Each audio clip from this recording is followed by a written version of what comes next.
Guys, okay, yeah, you're doing. We all gotta move. We gotta move. The fans are lined up. The doors are almost open. This is EA Play. What's up, everybody? I'm Greg Miller, and we are doing things a little bit differently this year. Instead of one giant show, you are getting deep dives into all the games you love every half hour. Now, you can watch them all. You can tune in for your favorite games. You can turn it off right now, but I wouldn't suggest it. Because, of course, today we're looking at Star Wars Jedi Fallen Order, Apex Legends, Battlefield 5, FIFA 20, Madden 20, and The Sims. That's 6 shows, people, and we still got to get this stage ready and run through all the content we're revealing, so get excited, because we've got more gameplay than ever. Tell them, Golden Boy! I'll be bringing you Apex Legends Season 2 reveals, including a new weapon, a new battle pass, and we're revealing a new legend live on stage. Great. Adam Rank, quickly, what does Madden 20 have for us? Gameplay, Greg. Okay, I meant quick, but not that quick. Okay, well, we've got an exclusive first look at gameplay. We've got a deep dive into X-Factor abilities, face of the franchise. We got Patrick Mahomes throwing sidearm. We got some Deadeye thing. We got Ray. Too long! Now Freeman, Hardy, Battlefield 5. News? We've got loads of it. Brand new maps and, of course, some new updates to reveal too. And even more surprises at the end when we reveal... No spoilers! And Freeman, you might want to touch yourself up too. Golden Boy, we're back to you. FIFA 20, talk to me. FIFA dropped their reveal trailer this morning announcing Volta Football. Later today, I'll have all the new details on FIFA 20, and some very special guests will give you even more info on Volta.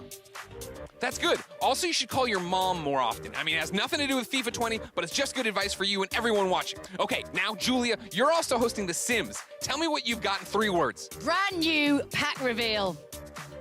That's 4 words. Now win me back by telling me what you have in store for Star Wars Jedi Fallen Order. Why are you asking me? It's your show. Right, we have 15 minutes of exclusive, never-before-seen gameplay, and I am so excited to sit down with Vince, Stig, find out all about this Star Wars game. But ladies and gentlemen, this is it. We are mere minutes away. Folks, this is your last chance. Grab that drink, grab a snack, adjust your chair to the perfect degree you want, because EA Play starts soon. All right, guys. This is it. They can be organized better. You're doing a great job brooming, all right? You take 5. Plant guy, can see more hustle out of you.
The time has finally come. I'm proud to be kicking off EA Play, coming to you live from Hollywood, California. Now, we're doing things a little bit differently this year. Instead of just one show, you're getting every half hour a deep dive into one of the games you love. You can watch them all, you can turn off the stream right now, you can tune in for just your favorites, but anyways, we've got a ton of gameplay for you. Apex Legends is bringing a new weapon, a new mode, a new battle pass, and even a new legend. Battlefield 5 has tons of new maps to show off, plus some surprises. FIFA 20 has a brand new way to play, plus a bunch of game updates you've been shouting for. Madden 20's got gameplay packed deep dives into all new features, including those awesome new X Factor abilities. And The Sims is unveiling a never-before-seen pack, along with a few new surprises. And of course, in just a few moments, I'll be kicking things off with the latest on Star Wars Jedi Fallen Order, including 15 minutes of world premiere, never-before-seen, first-look exclusive gameplay. So get ready, because EA Play starts now.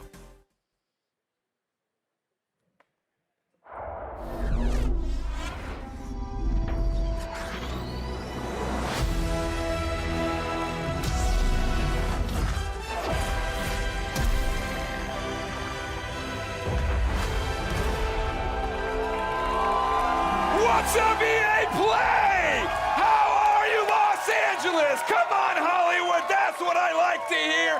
What's up, my fellow Jedi? I'm Greg Miller, and today we're talking Star Wars Jedi Fallen Order. We've been waiting you know what? We're talking about Star Wars.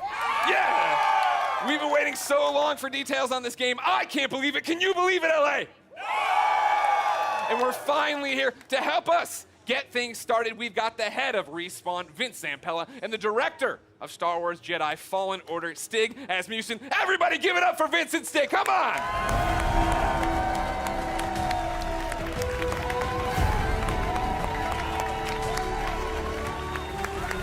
Get in there, how you doing?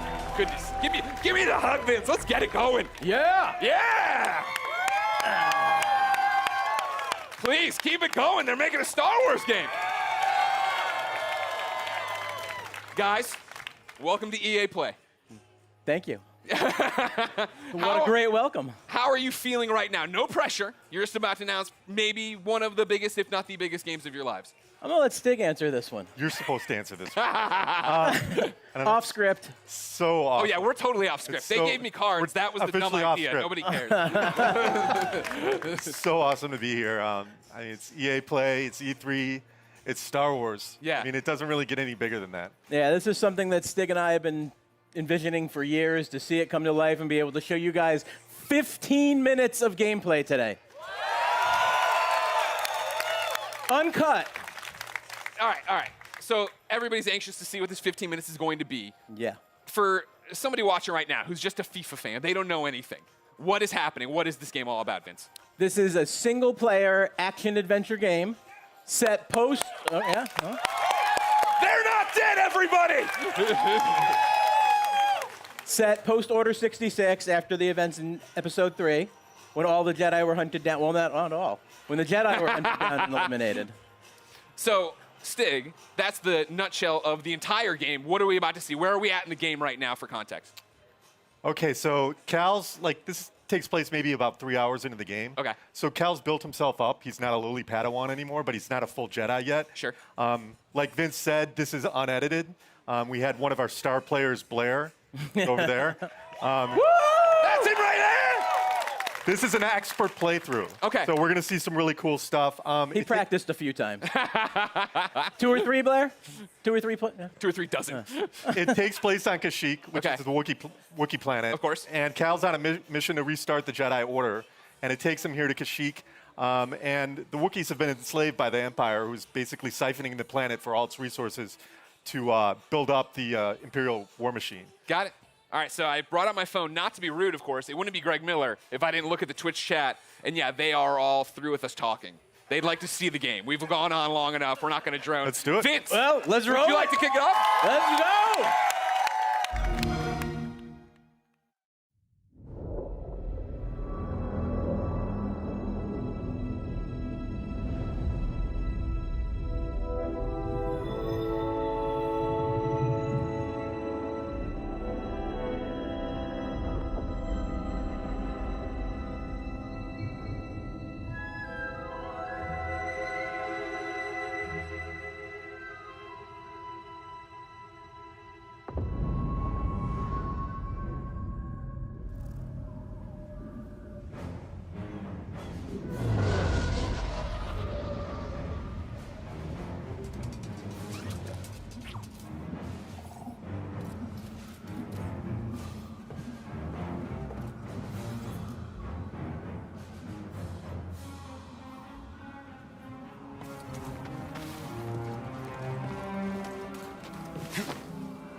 Jedi, over here.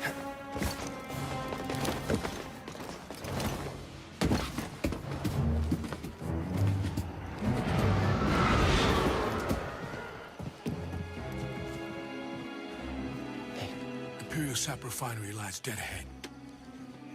What does the Empire want with tree sap? Nothing good. They refine the sap into a powerful compound, and they're rushing to expand production. We have to stop them. That's the plan. We don't know their end game, but they spread themselves too thin. This map we recovered proves it.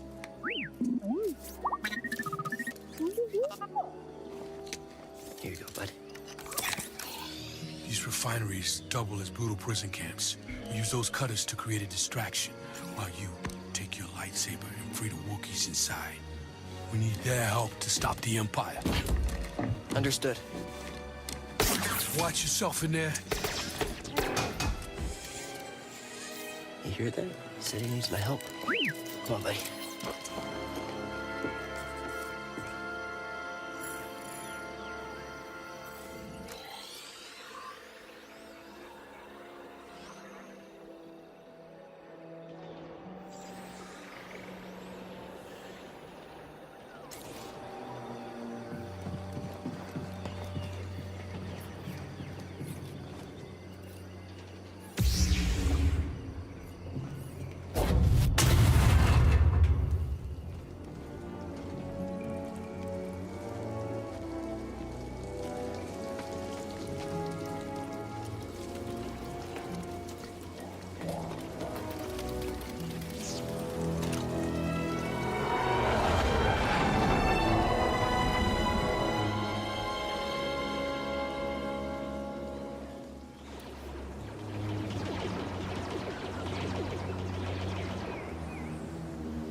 Turned on. Are you running some kind of drill?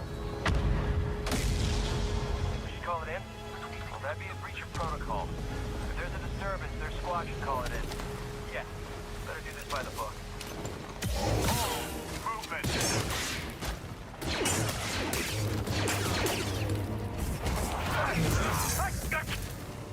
Taking aim!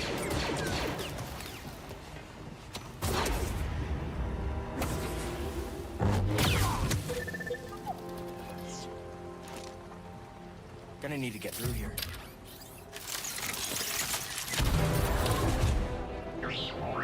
Thank you.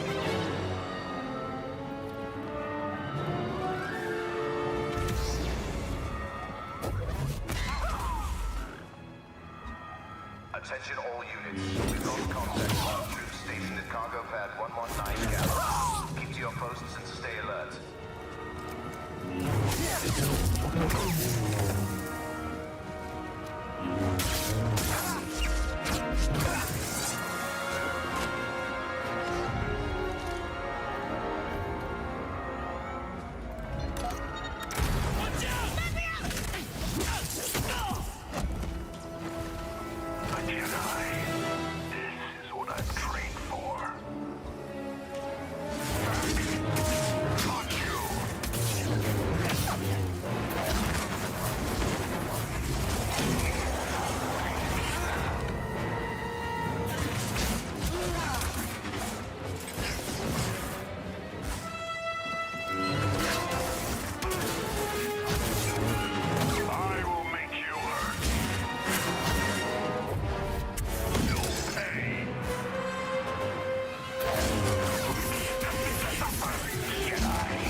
I'll fix that.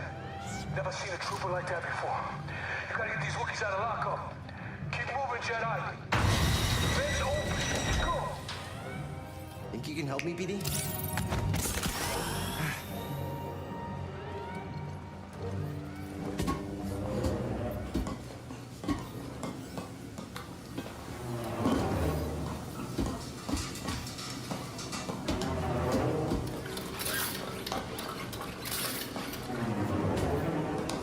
Flame beetles, they're coming through the wall. Hit their nest.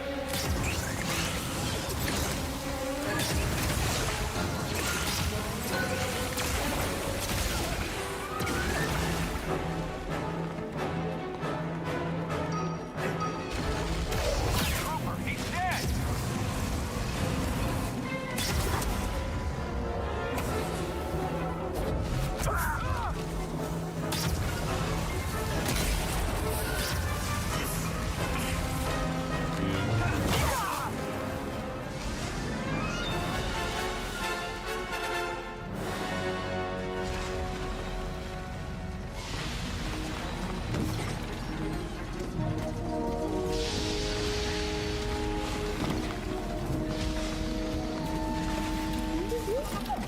You sure you want to plug into this thing?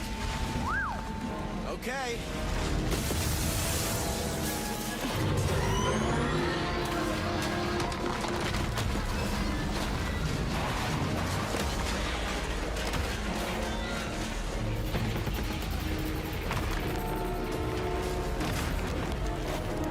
Oh, a shortcut. That's why you wanted to get this thing. You had no idea that was there, did you? You just wanted to turn that cutter on.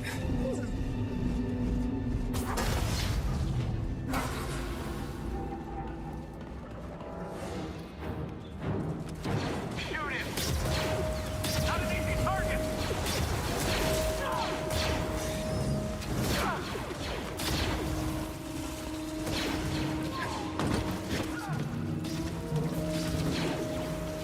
Find cover. Give me time.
Patrol the base.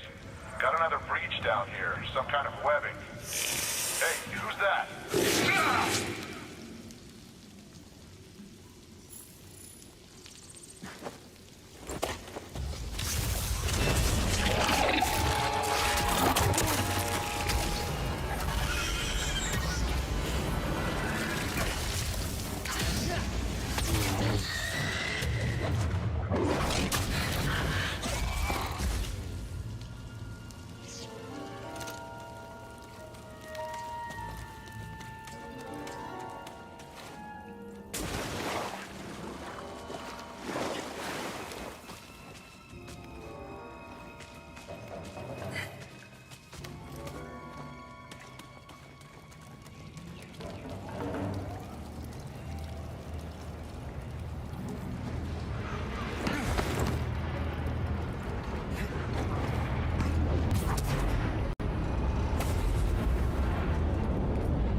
distractions, the better. Jedi incoming. Ah! Got it. Down. What's happening?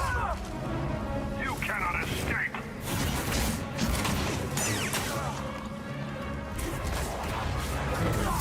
All Jedi will perish.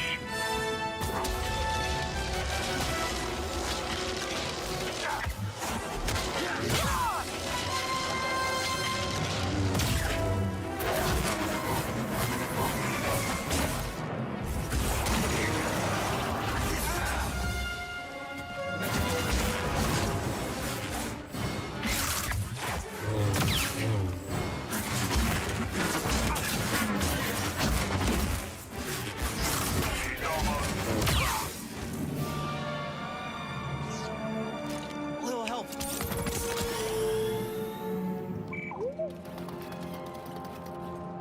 Need to slice this. No guards.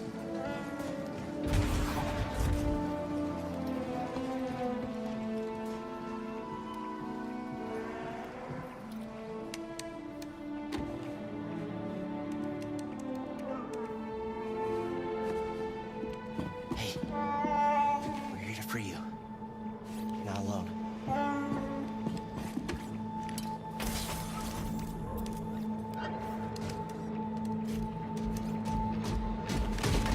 Visitation is not permitted.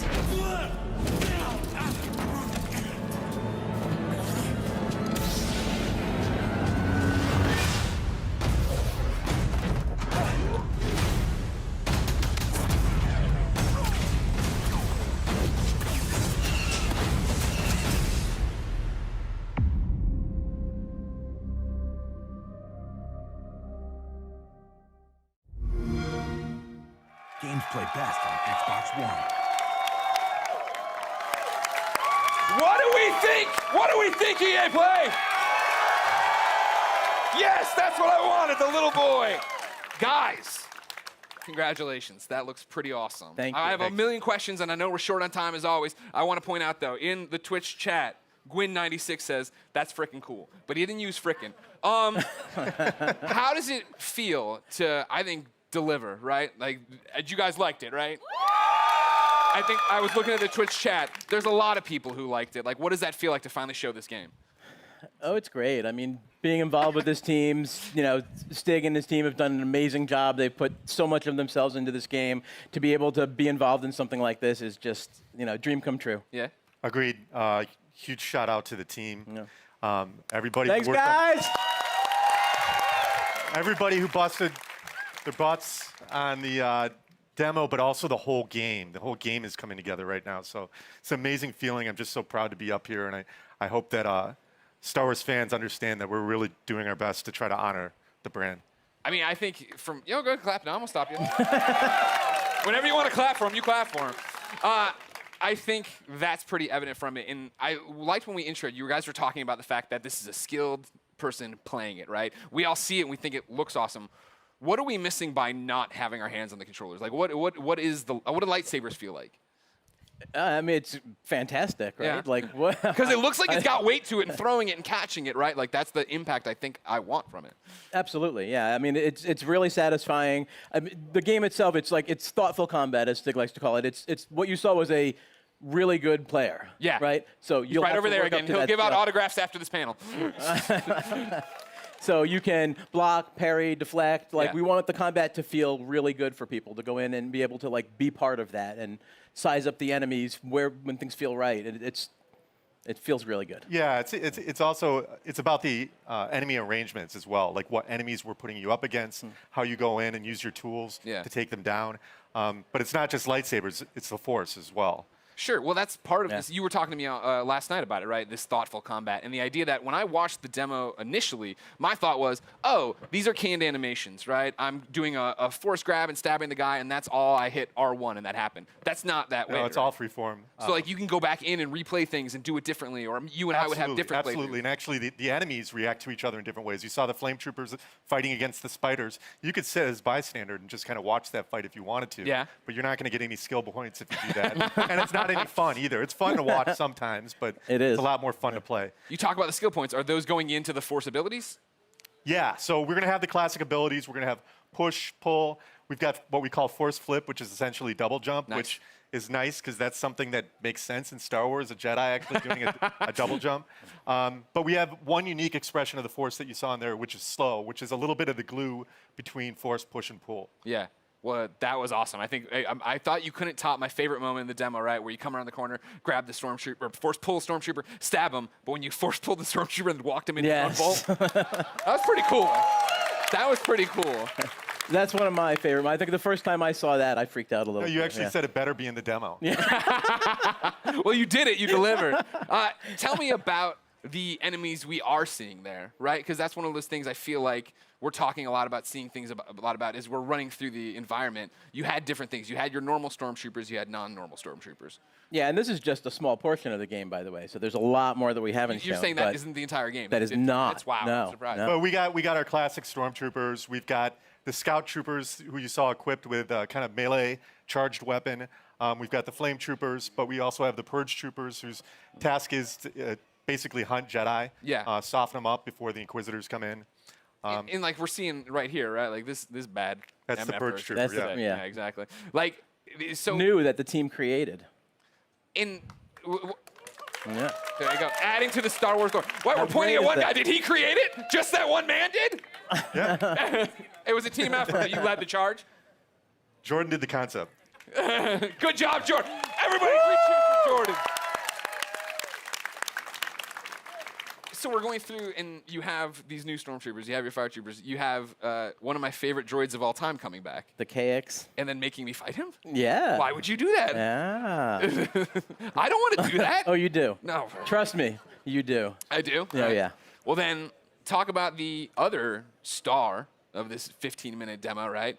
The new droid, BD1. There he is right there. No, BD1. BD1's in the audience, ladies and gentlemen. Thank you, BD1. He's adorable, as I'm sure you know. I immediately want him as a backpack, so just a heads up if you're talking to anybody in the licensing department. All right. We can make what that does he happen. do in the game, right? Excuse me, we're hosting a panel. You can keep it down over there. What are the traits? What are we using as? Is he just flair? Am I using him for different things? Like story-wise, he's Cal's companion. He's Yeah. an explorer droid, which is perfect because Cal's on this mission for survival that's taken him to all these savage planets. BD sounds for Buddy Droid 1, which is... That's Respawn. That's Yeah, I Respawn. mean, I don't think I didn't notice the wall running either. I'm like, well, yeah, Respawn made this game. Yeah, okay. Definitely inspired by BT, Yeah. but the name ended up sticking. Yeah. So one of the cool factoids is his voice is authored by the legendary Ben Burt. Oh, nice. Who did all the main sound designer in the original trilogy and beyond.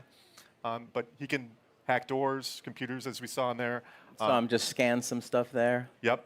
Scan Opening the doors. environment for like environmental storytelling, learn more lore about the planet. I saw him shooting out health packs. Is that a canned animation after a fight? Is it a button I'm hitting? It's player input. Okay. Whenever like they a want. cooldown on it? Whenever they want, BD will eject a stim pack. Okay. There's a limited amount that you can find more over the course of the game, and you're actually in that moment. You're defenseless, so you got to choose wisely when you're going to do it. Okay.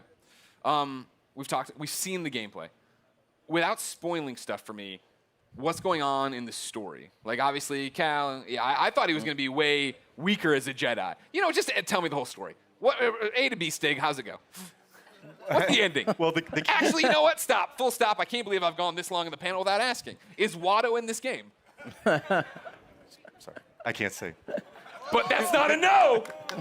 Hashtag Watto 2019. I'll be retweeting them all after this panel. Thank you very much.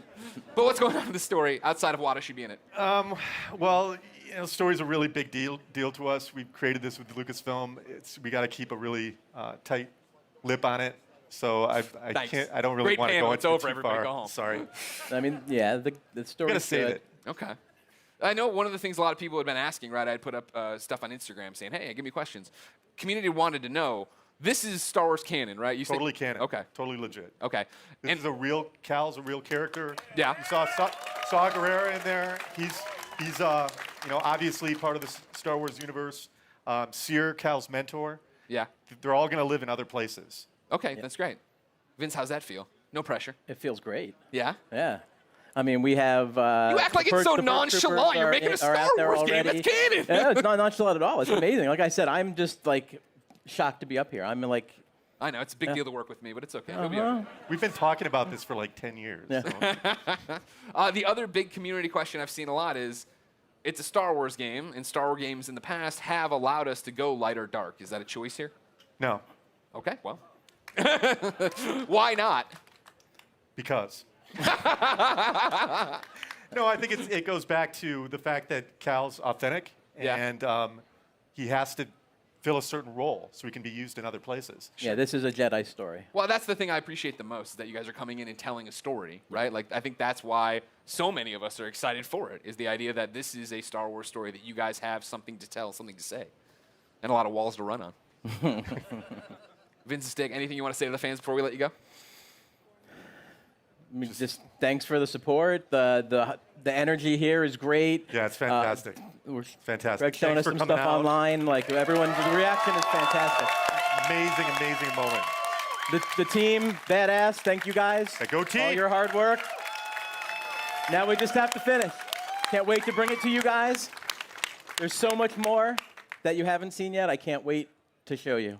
Believe it or not, there's so much more. There is more at the Microsoft conference tomorrow. That's right. Vince, Steak, thank you so much for coming out. November 15th can't come soon enough. For those of you here at EA Play, the Respawn team has brought even more gameplay for you to check out over in the Star Wars Jedi Fallen Order Theater. And for those of you at home... Extended. I was about to do a bit. For those of you at home, you will stay tuned for Apex Legends. Yeah! Show you're looking for. Thank you for the yeah. I was like, that's the corniest joke I put in this thing. No one's going to laugh. Hey, everybody, I'm Greg Miller. Thanks, everybody, for watching. We got more EA Play for you now.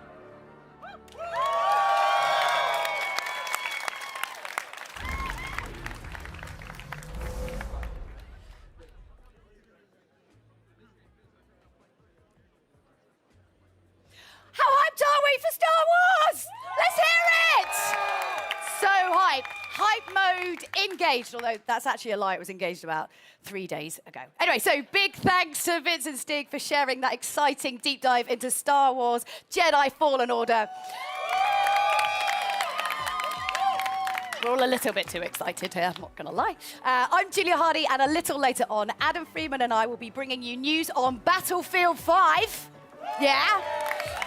Right now, though, EA Play is in full swing with gamers getting their hands on all kinds of exclusives. There's a lot to look forward to, starting with our next show, Apex Legends. So Alex Goldenboy Mendez is bringing you the hottest news on Apex Legends Season 2. We've got info on a new weapon, new battle pass, new mode, and a reveal of the 10th legend. Stay tuned, because Apex Legends is moments away.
Looking for me?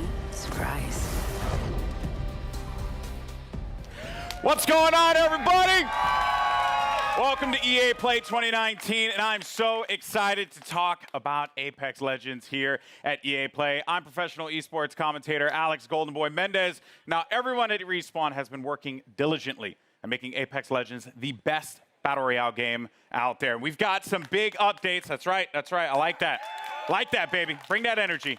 We got some exciting details to share on Apex Legends Season 2, including a brand new weapon, a new mode, an improvise, you hear me? I'm improvising. An improved battle pass, a reveal of the 10th legend coming to the arena, and so much more. So let's jump out of this drop ship, dive right into the hot zone. Take it away, Jay. Thanks, Golden Boy. I'm Respawn's community manager, Jay Frechette, and as you can see, we've brought Kings Canyon to life right here at EA Play.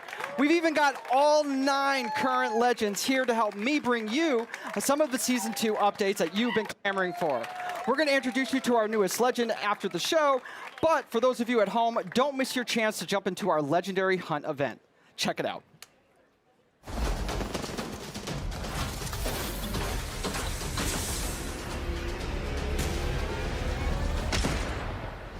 The hunt is upon us.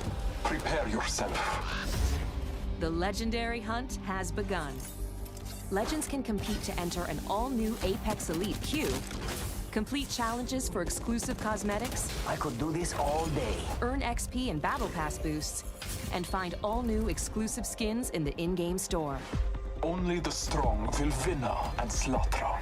For a limited time, Legends who place in the top 5 of any match will earn the right to join the Apex Elite queue. I need some help over here. Solid copy. There, they will have the opportunity to test their skills. Need some ammo. Against the most talented legends in the game. One more. A legend's true test is from within. Additionally, legends can complete legendary hunt challenges to earn rewards, like the epic Master of the Hunt Bloodhound, the Wolfpack G7, not your day. I won this one. and hunt down 2 wins to score the exclusive legendary Tamed Beast triple take. Trust in the gods and you shall be rewarded. Opening fire. Got him. During the event, all Battle Pass owners will receive the free legendary Honored Prey R301. Hit level 15 on your Battle Pass, and you'll also earn the legendary Night Terror Wraith. You know what I look like. Come find me. Every day, Legends can also earn an entire Battle Pass level for your first top 5 finish of the day. Thank you for the fun fight. And we're doubling down with our first ever Double XP weekend. One moment. From June 7th to June 9th, earn double XP on both your base and Battle Pass progression. Our destiny has led us to this moment. Throughout the event, be sure to keep an eye on the rotating store for new exclusive Legendary Hunt cosmetics. The sky has opened and gifted the day. Squad up and drop in, as the Legendary Hunt won't last forever. Good luck, Legends. Let the hunt begin. That's right, until June 18th, you can jump into the Legendary Hunt, our limited time event that features the debut of our Elite queue, exclusive challenges you can unlock, and some killer skins and more. Also, this weekend is Double XP weekend, so there's lots of great reasons to jump in. The community really brought it since this event launched, and it's awesome to see the best duke it out. Back to you, Golden Boy. Thank you so much, Jay. Thank you, Jay, for that. Appreciate it. All right. That was Season 1. Who's ready to talk about Season 2? I like that. So, you know, listen, I play this game every day. It's one of my favorites, and I did this like right before the show started. That's how much I play this game. And, you know, I'm going to jump back in when we finish up. But first, I do want to talk about Season 2. We've got the first details here. And joining me, we got Drew McCoy in the house, ladies and gentlemen. Drew, we've been so patient for that beautiful, beautiful content. Yes. What do you have for us today? Well, it's coming. Okay. First and foremost. Content is coming. It's Confirmed. coming. You've heard it here first. So Season 2, it's coming July 2nd, and it's called Battle Charge. All right. So Battle Charge will be coming out. What can we expect, though, when this new season drops? Yeah, so as we announced when we launched the game, we're taking a seasonal approach. So we're trying to cram as much into the launch of Season 2 as possible with some other stuff along the way. But what you can expect from the launch is a new legend, a new weapon, a new way to play the game. Okay. Perhaps a map event. And a lot of this has been done through a lot of the feedback from community. We're also changing up some of the meta balance of weapons to try and buff up some of the weaker weapons and bring a lot of cool stuff in the game. Okay. All right. It's a lot. It's a lot. We're going to talk about a good portion of it here, but let's talk about that sweet new content because Season 2 is bringing a new weapon to the fight. And today, we're excited to show it to you. So let's just go ahead, roll the clip. Show it. Care package touching down. They usually carry rare platforms. L-Star here. I am taking fire, friends. I bathe in the blue.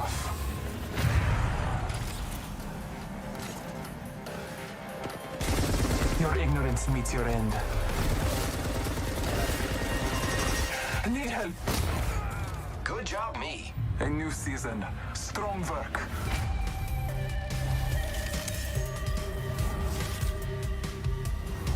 Hostile over there. Frag out. Wicked. Making contact with enemy.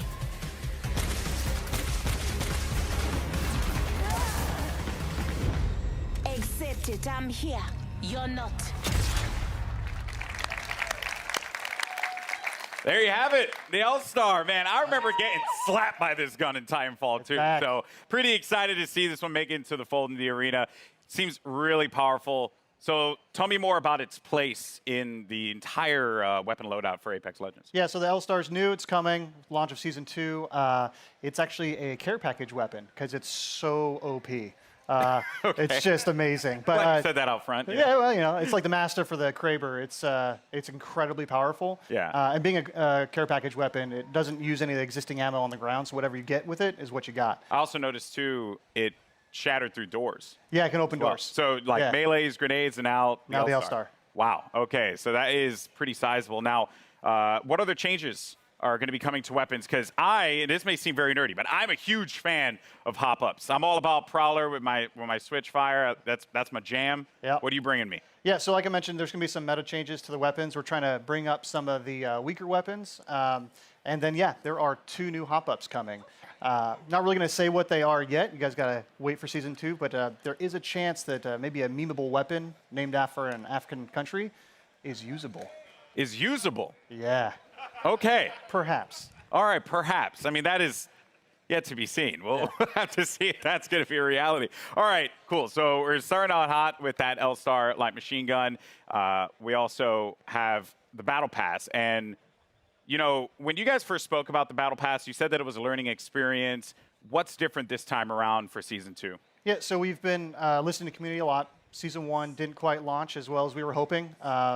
The content was fairly underwhelming for players, so we've been taking that in. We've been getting all sorts of data from people buying skins to what they equip on their characters or weapons. And so we've taken this learning and put it in a Season 2 Battle Pass. So first off the bat, it's challenge-based now instead of essentially time-based. So you'll get daily and weekly challenges, and they stack if you don't play for a while. So you can come back after a month and try and knock them all out on a weekend and level up really quick. Ultimately, this does mean leveling to level 100 is a lot quicker than in Season 1.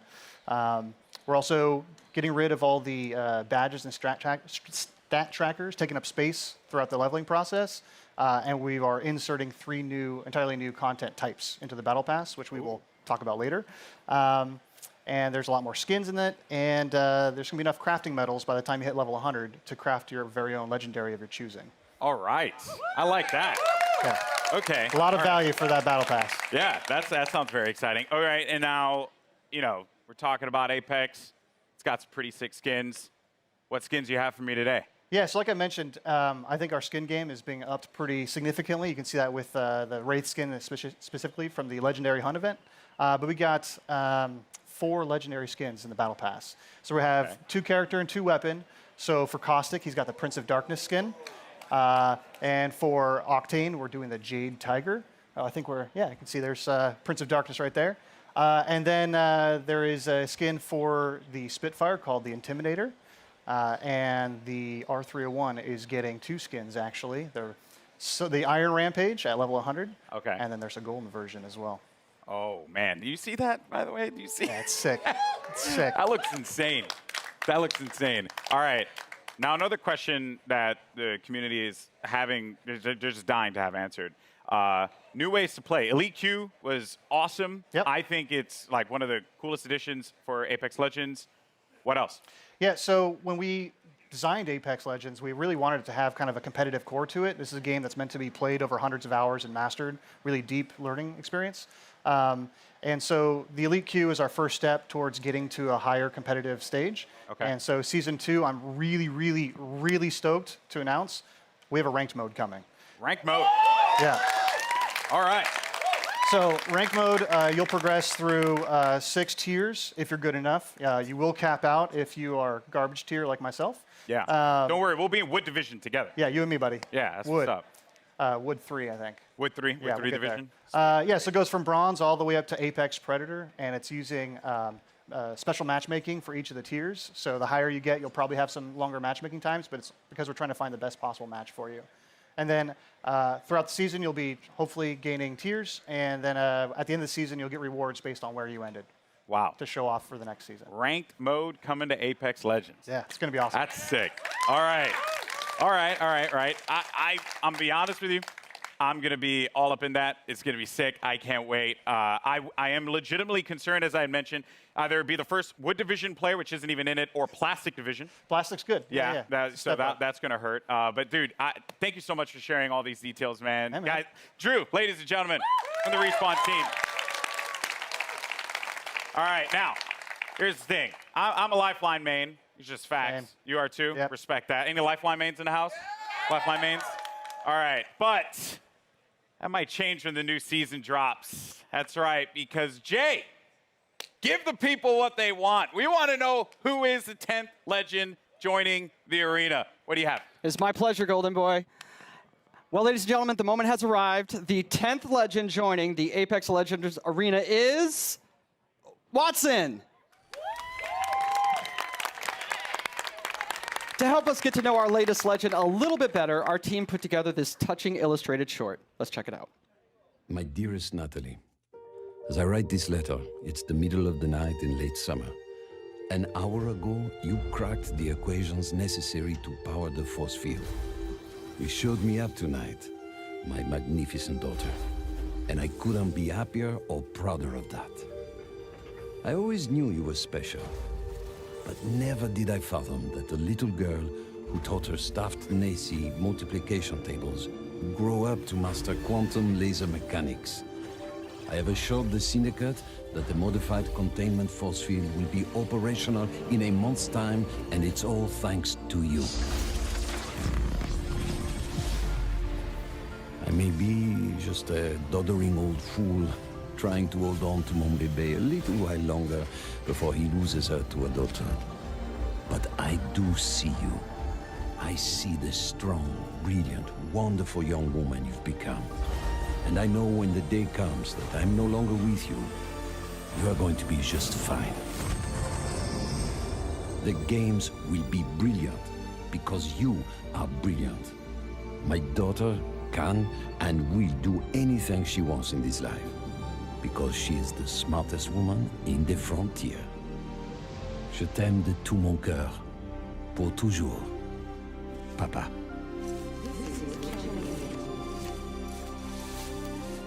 I did it, Papa. I hope wherever you are, you're cheering for me. That's right. Ladies and gentlemen, Watson joining the arena, and joining me now, we have the 3 gentlemen who brought her to life. Griffin, Will, and Tom, thank you so much for joining us here. Wow. So I mean, Bible thumps in the chat, man, because that was the feels right there. Hit me right in the feels. But Griffin, we'll start with you, bud.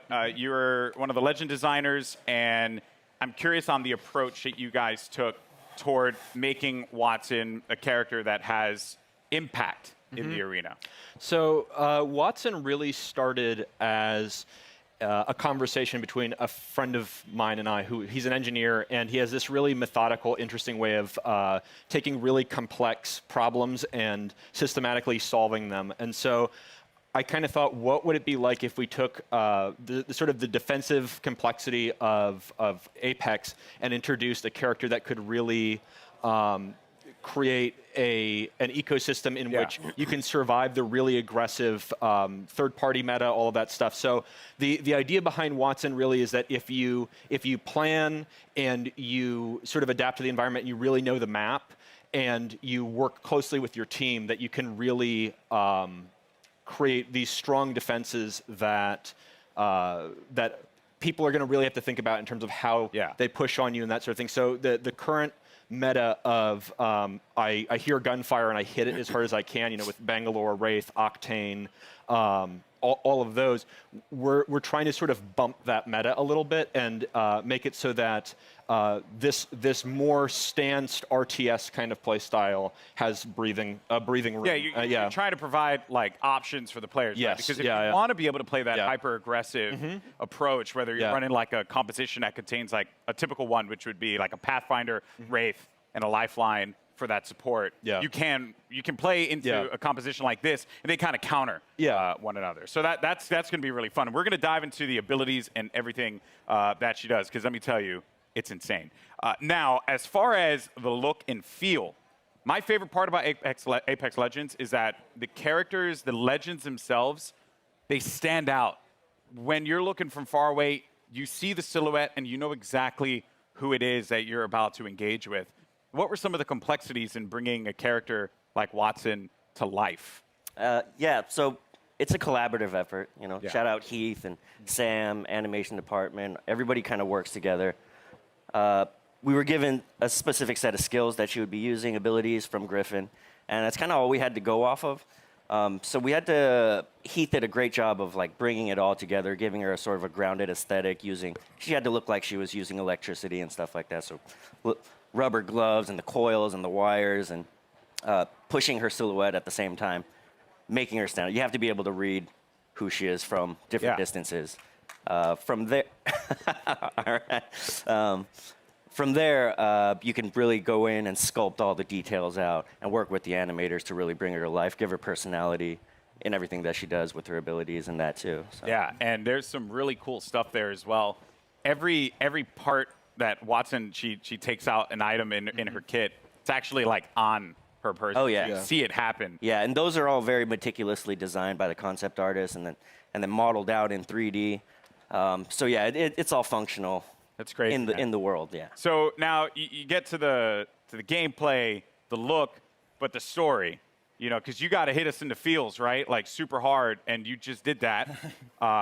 Wattson's backstory, who she is.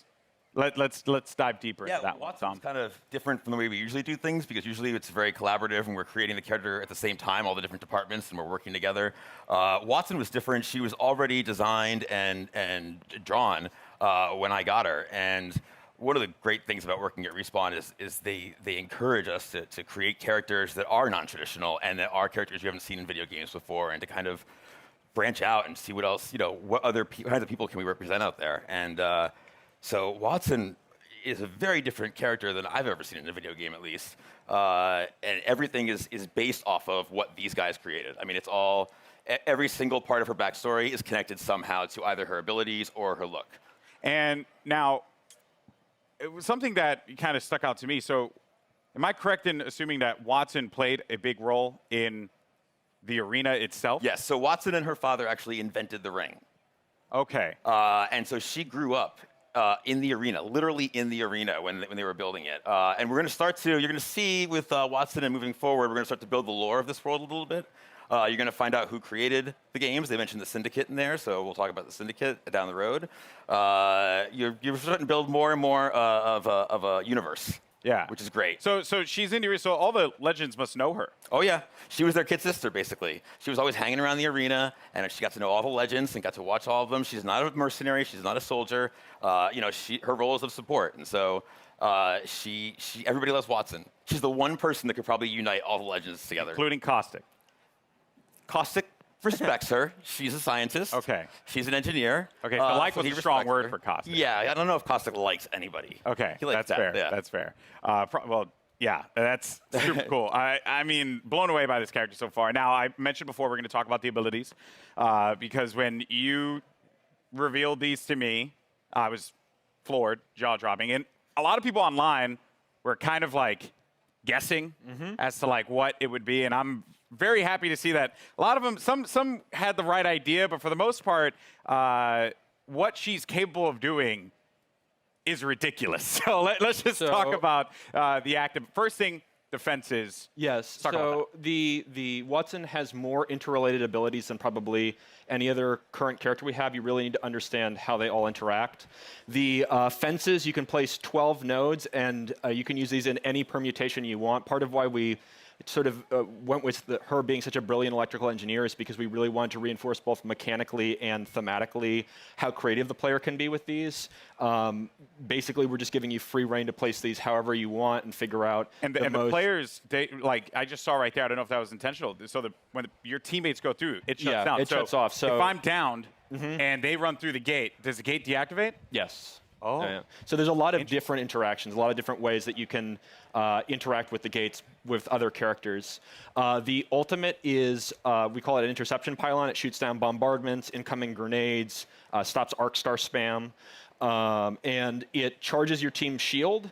And it also, if Watson's cooldown is slower when she's away from the pylon, but when you're near the pylon, it supercharges your tactical, so you get fences faster. So if you drop it down, it's a permanent structure until it's destroyed, and that allows you to build these large fortresses very rapidly. And you can use that for defending, for flank control on offensive squads, for going up on a tower and fencing it off with Pathfinder. And then the passive is that ultimate accelerants give you your ultimate 100% ultimate charge. And so if you save up ultimate accelerants over the course of the match, that allows you to place more pylons, and it means that you don't have to play conservatively as Watson as long as you save up ultimate charges. You can keep moving with a highly mobile squad. You can play offense, defense, support, however you feel like the fences and the pylon are most effective to whatever comp you're playing. So what you're telling me here is that Lifeline mains do not need to continuously hold ultimate accelerants anymore. We felt like we needed to rejoice. That's right. We did it, people. Finally, because everyone's like really mean to me if I don't like use the ult accelerant. It's not fair. Oh wow. So that is ridiculous. There's also when they cross the fences, you get pinged as well. Oh yeah. So if any enemies cross through the fences, it pings your entire squad. So there's a situational awareness element to them as well. Wow. So if you know, so this is why like she grew up in the arena. If you know where all the choke points, the entrances, the exits are, you can set up fences there, and you'll know exactly when an enemy crosses. I'm even thinking about like compositions and how like it could work out. You know, maybe for any Gibraltar mains out there, maybe you find a little. No one cheered for that. Feels bad, man. Maybe there's like a little synergy there that can be created. There's a lot that can be done with these fences and being able to block off certain chokes. Yeah, I think it's really the big sort of the ceiling is how creative people can get with it, and I'm really excited to see what people do with it. And from an art perspective here, you know, they're very distinct. They stand out. What were some of the challenges in making sure that these fences really, like when a player saw them, they knew exactly what it was, not to kind of catch them off guard, so to speak, to make it really, really stand out in the arena? Yeah, again, silhouette's everything. You got to make it stand out, and it has to look like it lives in the world, that it's something that she can use, and that lives on her body as well. She's able to pull it out, and she's able to bring it out and, create a fortress, basically, and it has to read. So we had concept artists working on every little detail, and the modelers as well. And we had to test it out. We tested it out. We play it in-game, or in-house, and make sure it reads well. And these guys do a tremendous job of it, too. I'm like, I need like a post with electricity that goes between the two. Yeah. And they create really cool stuff with just that kind of vague, hand-wavy designer description. Everything about it has clearly been thought out. This legend is going to be incredible. I can't wait to play Watson. You guys excited? Watson? That is nutty. All right, well, again, very much looking forward. Now, today, we've covered a bunch here. We've seen a new weapon. We've gotten a new mode, the latest legend, and the new Battle Pass for Season 2. So, let's recap all the amazing Apex Legends action that we've seen here today. Surprise. Care package touching down.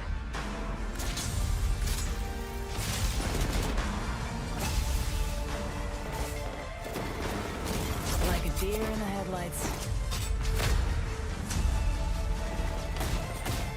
Your time is ended.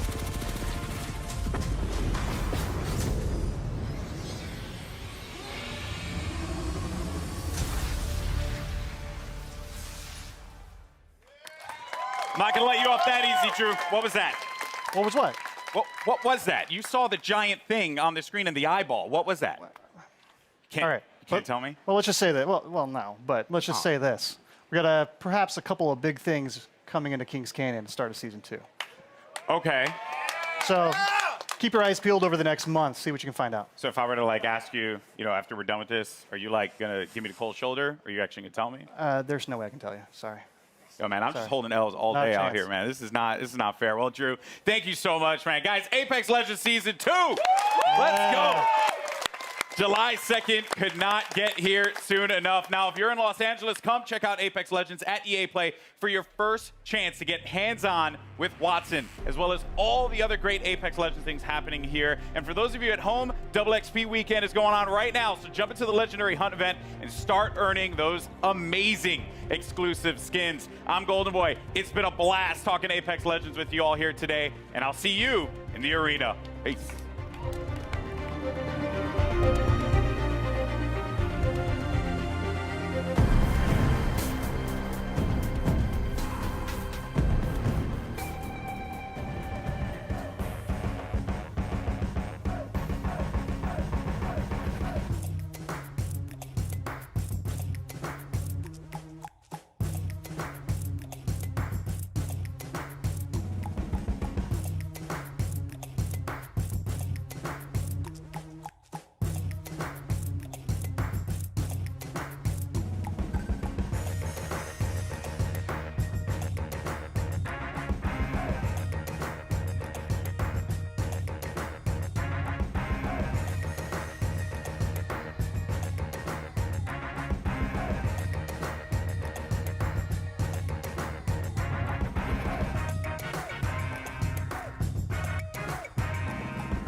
That's right, you just saw a ton of new info on Apex Legends Season 2, including a new Battle Pass, first details on Ranked Mode, and the official reveal of the newest Legend, Watson. I'm Greg Miller here at EA Play, where gamers are getting a chance to test drive the newest Legend right now. Stick around, because up next we've got Julia Hardy and Adam Freeman giving us the dirty details on Battlefield 5, including looks at a ton of new maps, exciting updates, and details on a new theater of war. All that's moments away, so keep it locked.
Hey, welcome to the Battlefield 5 show, live from EA Play in Hollywood. Let's hear it!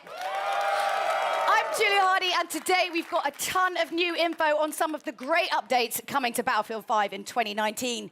But don't just take my word for it. My co-host, he reads all of your tweets, and I do actually mean all of them. It's a little bit creepy and weird.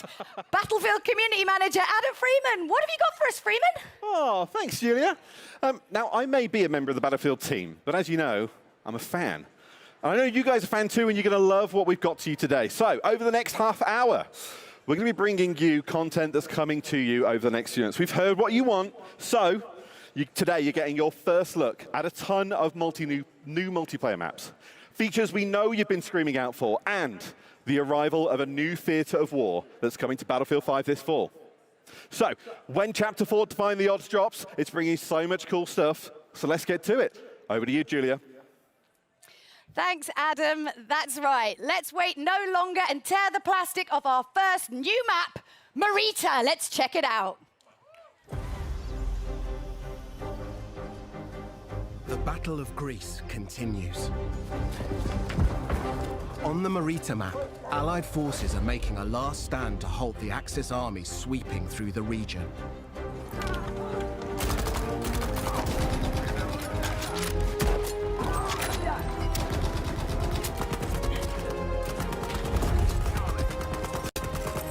You'll deploy on a sloping mountain ridge and within the tight streets of a rural town.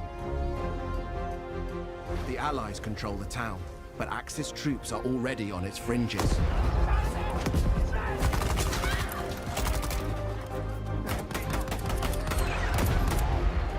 The road down into the village is crucial, and you must fight to hold here or risk losing control of the region.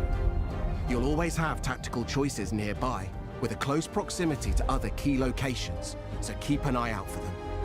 Marita is an infantry-focused map, where all 4 soldier classes will be able to shine. Tanks and aircraft will stand aside for intense infantry gunfights and sneaky flanks in the cobbled streets. Hills and multi-story homes means unique vertical gameplay. Stay alert in this steep environment as the Battle of Greece rages on.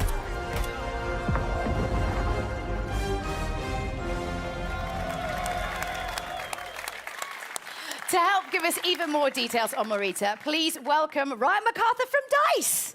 Yeah. So thanks for coming out, Ryan. So obviously, Marita looks amazing. What was the map's inspiration? Well, I think the team in LA that put this together, and they built the Mercury map that everyone saw earlier this month. Mm-hmm. And so they really wanted to continue that story of the Battle of Greece, which is a bit of an unknown story, new to me as well, as you learn about this stuff. So it's really cool. It's sort of set on the Albanian-Greece border, sort of in the mountains there where the Axis power sort of started to push into Greece during the war. And it's sort of set above the clouds in this nice little quiet, well, I guess what used to be quiet village. Before, Not anymore. Before these guys all show up. And it's quite a different experience than Mercury. And it's sort of a totally different style of gameplay that you would have seen in the game before. So what kind of gameplay are we talking about? What's happening? Well, so this is going to be a heavily infantry-focused map. So as Mr. Battlefield likes to put it, this is total creative chaos. So you're just going to see some absolute... I love that. Creative chaos. Yeah. So what we get there is just head-on just collisions in the middle of this map. And it's sort of what we've tried to do with all the new maps that we've created, spending a lot of time to figure out how do we make each one of them different. So when players go in and play one of these new maps, it sort of has a different feel than the ones they've played before to sort of create that different experience for them. So this one has, I guess for lack of a better way to put it, is sort of a banana shape to it. And that banana shape... Do you like their fruit? Well, I think fruit's important when you're doing game design, I think. Obviously. And so the shape gives you sort of a variety of different play styles and sort of creates this sort of narrow channels for people to just run head on into each other, which really creates that chaos that is Battlefield. But That's what we want, though. That's what we want, that kind of chaos. But most importantly, we need to know, like, we could talk all days, but when can we get our hands on it? That's what we want to know, right? Yeah, and I think the great thing for this is coming in July as part of Chapter 4, so stay tuned. And I think some people are going to get to play it while they're here today. Ooh, lucky you. All right, Freeman, who's we've stuck up there for no other reason than, well, my own entertainment, has more on Chapter 4 for you. Over to you, Freeman. I'm up here PTFOing. I don't know what you're giving out to me, Julia. Listen, we have more maps. So let's deliver a brand new one to you. This is Al Sundan. It's coming in Chapter 4. The fight moves to the North African desert in a vast new map for Battlefield 5, Al Sundan. Prepare to engage alongside a lush desert coast and contrasting harsh environments. Axis forces have militarized the area with camps, a radar tower, and an airbase. You must fight over possession of these critical points. In Al Sundan, we've taken the vista used in a single-player war story Under No Flag and doubled down on air and land vehicle combat. With this, the location has been optimized for all-out multiplayer action. On this open map, it's up to you to shape the fight. With large distances, vehicle-based team play, and battles across ranges, you'll always have plenty of choices. Make good use of this sandbox to secure the win. Utilize vehicles, mounted guns, planes, and transports. Capture the strategic airfield to dominate the sky, or engage in fast-paced infantry battles in tight interior areas. Al Sundan is classic Battlefield. We can't wait to let you play it.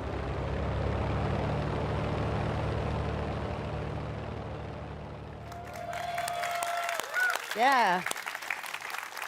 That's amazing. So obviously Al Sundan was adapted from Under No Flag. So tell us a little bit about what that process was like. Yeah, so usually, when the guys, when the team sort of focus on building these war stories, they want to create these nice narrative, linear experiences and sort of that really tell the story of World War II. But with Under No Flag, they sort of took a little bit of a different approach to this and sort of made this big, wide open experience. And that showed a lot of potential from a multiplayer perspective as well. So when we finished the game originally, the team wanted to sort of sit down and sort of a small group of them and take a shot at turning this into what could be an amazing Battlefield map. It's huge. This is a really big map. This is your sort of classic Battlefield sandbox map. This is where you're going to see, tanks and planes and infantry and all of that together in sort of what is truly Battlefield. It's sort of built for that open world gameplay with, depending on no matter how you want to play, there's something there for you.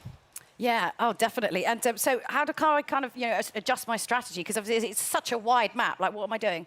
Well, I think if you look at it, there's room for all different play styles. So there's 6 flags on this when you're playing Conquest, and you can see here, even if you can see from the videos here, you've got, when you go into the village, it's all about infantry play and speed and flanking through the things. And the bridge in the middle, it's all about, sort of controlling that with infantry gameplay. And I think Mr. Battlefield the other day decided to just sit there with his tank and destroy me. But it's just something that he likes to do. He's kind of mean, but he's not mean. He's super nice. But no, but most importantly, I mean, again, we could go on and on and on. We're tight for time because there's so much to get through. We've got so many announcements. When can we get our hands on Al Sundan? But so this is the first map that we're going to come in with Chapter 4. So June 27th, this is going to be available day 1, Chapter 4 for everybody. Nice, nice.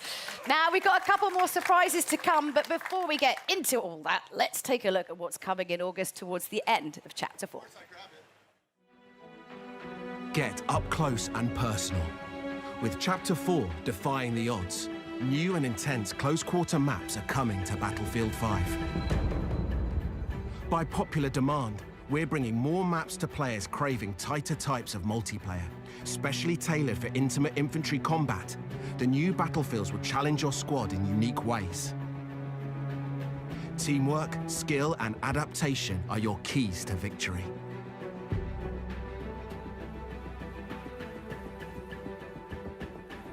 Fight through an explosives production facility in Lofoten Islands and unseat the Axis occupation in Provence. Prepare to assemble your team and rise above your enemies. And prepare to learn more about these new battlefields later in the year.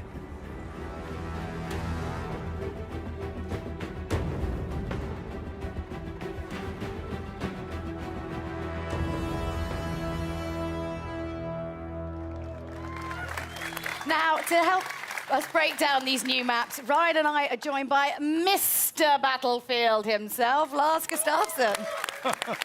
I don't know if you made that up yourself. But oh, and because he asked nicely, we also let Freeman come down from his weird place up there. You're worse than my Firestorm teammates. You just leave me behind everywhere. But we can all understand why that happens. Do you want to take over this one for the start? Don't mind if I do. Yeah, go for it. Lars, these are very different then to the 2 maps we've already shown so far today.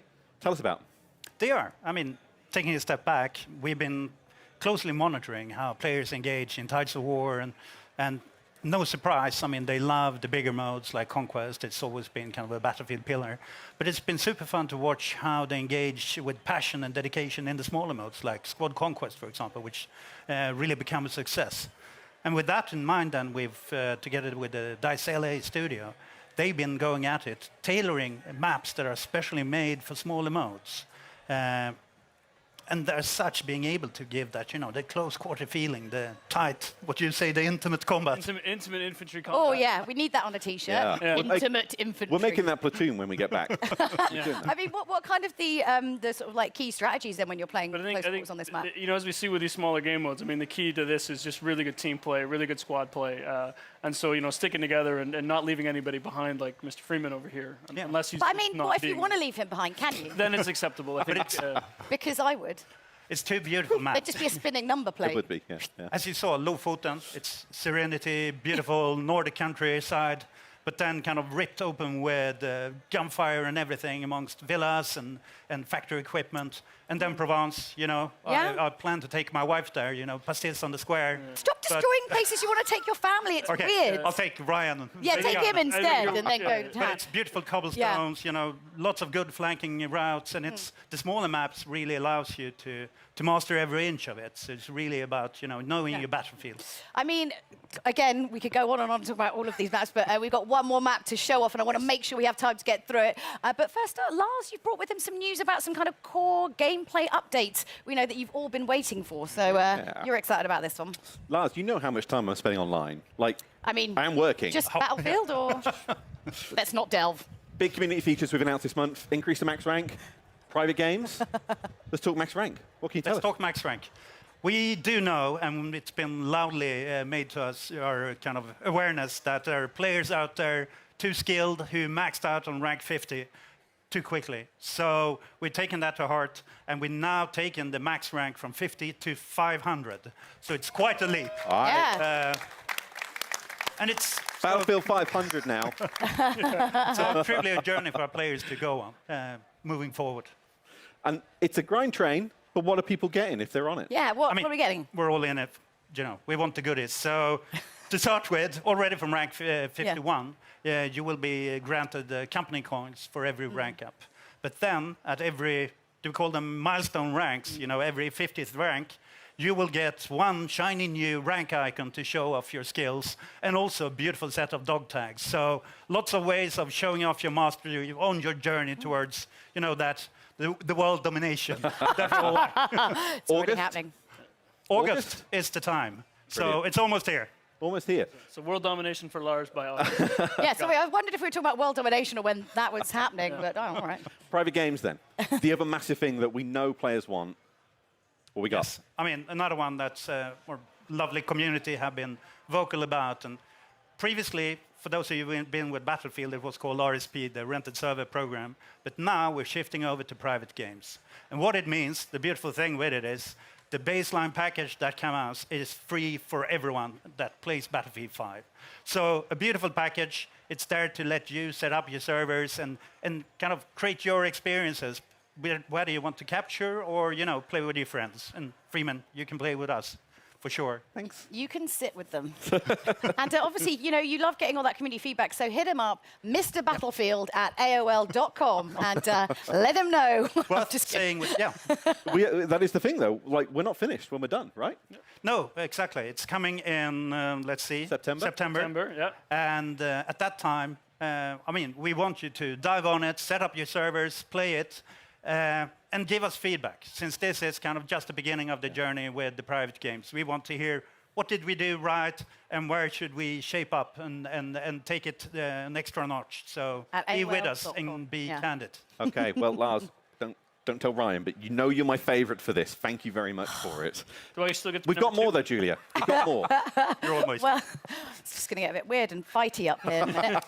Well, as promised, we've got one more Battlefield map to show you. It's called Operation Underground. Lars, Ryan, talk us through what we're about to see. Yes, let's have a look. Well, this is the ultimate definition of a passion project. So Inge Göran, the original designer for Operation Metro, when we finished Battlefield 5 and shipped it, he wanted to do something that he just just was truly invested in. So we kind of went down and he sat down and he came back with what was Operation Underground. And when he showed it to the team, we knew we just had to make this. And I think Lars is sort of being part of that journey in the beginning. I mean, you know how much this meant to the team. Yeah, I mean, I was there when we started to build the maps for Battlefield 3. And early on, it was kind of a brainstorm. I still remember it was tons of images on the wall. We challenged the team to, where do you want to fight? Everything from subway to shopping mall to God knows everywhere. Yeah. And then the team started, or someone smart, not me, apparently, said, do I only get to pick one? Yeah. So they started to pick a number of them. And I think Inge then chose 3 of them, which was the park, the subway, and kind of the bank area in the city. Like a kind of scene tapas. I mean, you don't want one meal. You want 3 lots of meals all in one meal. Always better, yeah. Right? Yeah. So you can see, when you see kind of it spinning in behind us here, you can see the true inspiration, but what Inge Göran and the talented crew with him has done is to kind of take at heart the feedback from the original Metro and started to provide especially a lot of flanking routes so that you can kind of move around and be smart about it. And tons of easy to spot ones, but also Everyone the most loves sneaky a sneaky ones. flank. Everyone loves the sneaky flank. Cheeky, sneaky flank. I mean, I think as you look at it, like this is not Metro remastered. This is, as the guys look at it, sort of reimagined. And I think you've got a bunch of different diverse areas. You've got big open courtyards, at street level and narrow streets, and you go down into where you see in the video here where the subway cars are and into the sub basements, and you're going to find a whole bunch of different things and different ways to play and different styles. And I know the guys have a few surprises in there as well that I think the community's really going to enjoy when they get there. So when do we get it? That's the big question for today. Is just when, You have to wait a bit. when. October, between chapter 4 and 5. Yeah. I think this is the one the team is really excited about as well. So, Yeah, I know I can't wait for October No, either. So. I have a cracking time playing it in play test. I'm so looking forward for everyone else getting to play it too, and everything else that's on these new maps. Oh, yeah, Amazing but those aren't the only surprises. This is the problem. We've got too much to get through. I'm just like, stop talking. We've got so many surprises for you. So today, we're giving you never-before-seen details on Battlefield 5's Chapter 5. Here's a little look at what the team's been working on.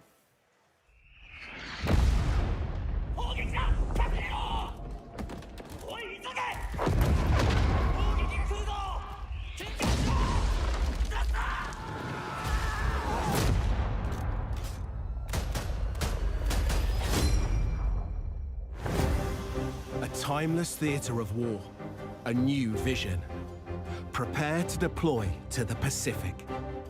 The team at DICE are hard at work creating an iconic World War II experience, releasing this fall with Chapter 5 of Battlefield 5.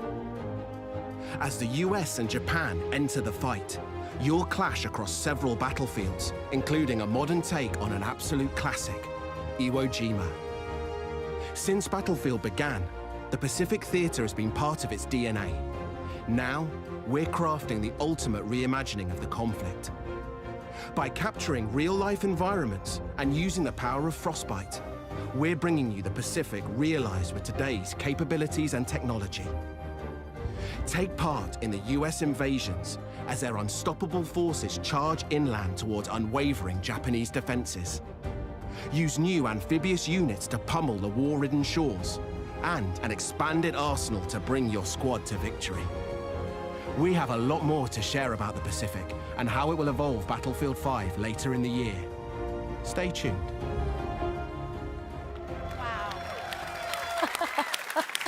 Okay, most importantly, you went on like a bunch of research trips. Like, let's find out more about that. Oh, let's set the net one in Tahiti. Yeah. No, sorry. It's hard work. I know it's amazing how many people are willing to make that extra effort to go to Hawaii in January in Stockholm. Yeah. So it's quite impressive. We really appreciate the team putting in that work. Oh yeah, taking one for the But team, obviously, definitely. I mean, that's the big new addition to Battlefield 5. So going back, new theater of war in the Pacific. I mean, this is a homecoming for Lars. I mean, not Iwo Jima itself, but the development of it. I remember my childhood. Where the beard come from? Yeah, 1,000 yards. Yeah. No, but jokes aside, it's having been with Battlefield all through the journey, it's really where it all started. Battlefield 1942, the Pacific Theatre, and already when we started to talk about this game, the journey through the Second World War, everyone came up and kind of, when do we go to the Pacific? So this is the time. It feels like a homecoming. 1942, Battlefield 1943, we've been there before, but this is in a new way. And I think the great thing, I mean, we hear a lot from the community, and I know, we have these discussions. You've got, where are my U.S. forces? Where's my Japanese army? And getting to sit here in LA today and tell everybody that it's coming. Chapter 5, you're going to get those things. You're going to see some familiar places like Iwo Jima. We've got 2 other maps coming with that, so 3 maps coming with the initial package of the Pacific in Chapter 5. Some ones I think people are going to be really happy with what they're going to see. And I just say, in some that, as you can hear from the ping in the trailer, some iconic weapons and things as well. My grand, it's coming, right? Yes. We're living for the ping, so I mean, we wouldn't go to Iwo Jima without kind of the weaponry and the hardware. So bringing tons of iconic weapons, gadgets, and also, after all, it's battlefield. So, of course, there will be a new set of vehicles. And we want to take that extra step and kind of start giving you the boats, fulfilling that sandbox of land, air, and sea. And the team has focused hard on capturing kind of that invasion experience. I mean, it was very much about island hopping during the war. So capturing the invasion experience and the amphibious warfare. So there's tons of new stuff and new gameplay to look forward to. And beautiful locations that you ultimately destroy beyond recognition. Well, Lars and Ryan, thank you both very much for joining us. So if you've lost track of all of these brand new Battlefield announcements, I don't blame you, because honestly, there was quite a lot. So do you want to give us a little bit of a recap there, Freeman? I'll leave that on your capable shoulders. Okay, I'm back up the balcony if I... Yeah, go on, get up there. Right, okay. Okay, we've got a load more multiplayer maps then coming in 2019. That starts with Al Sundan on June 27th, followed by Marita in July. We're bringing a brand new theatre of war to Battlefield 5, the Pacific. That's releasing this fall. We're also bringing features we've heard the community ask for, an increase in max rank from 50 to 500, and private games. Also, one final announcement. Starting today, you can play Battlefield 5 in the EA and Origin Access Vault, and through EA Access on PlayStation 4 when it launches next month.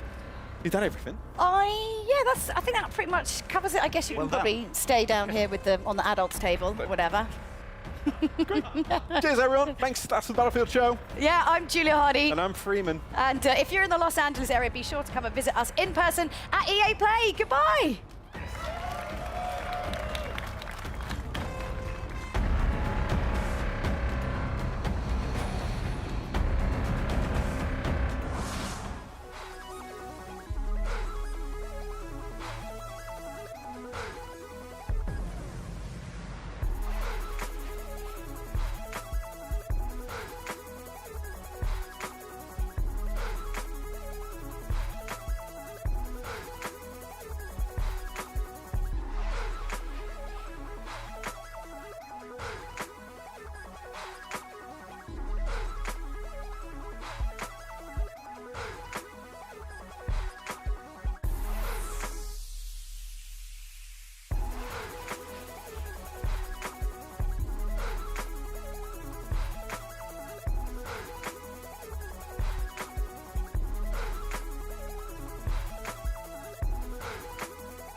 So many new maps, updates, and a new theater of war. I guess that's also they're going on vacation with everybody. That's what they're doing. That's what I call a Battlefield show, everybody. For those of you just tuning in, I'm Greg Miller. Apparently people don't like me on Twitter, and I'm coming to you live from EA Play, where fans are getting hands-on with some amazing new content. If you're in LA and you're not at EA Play, what are you doing? E3 starts tomorrow. You have nothing to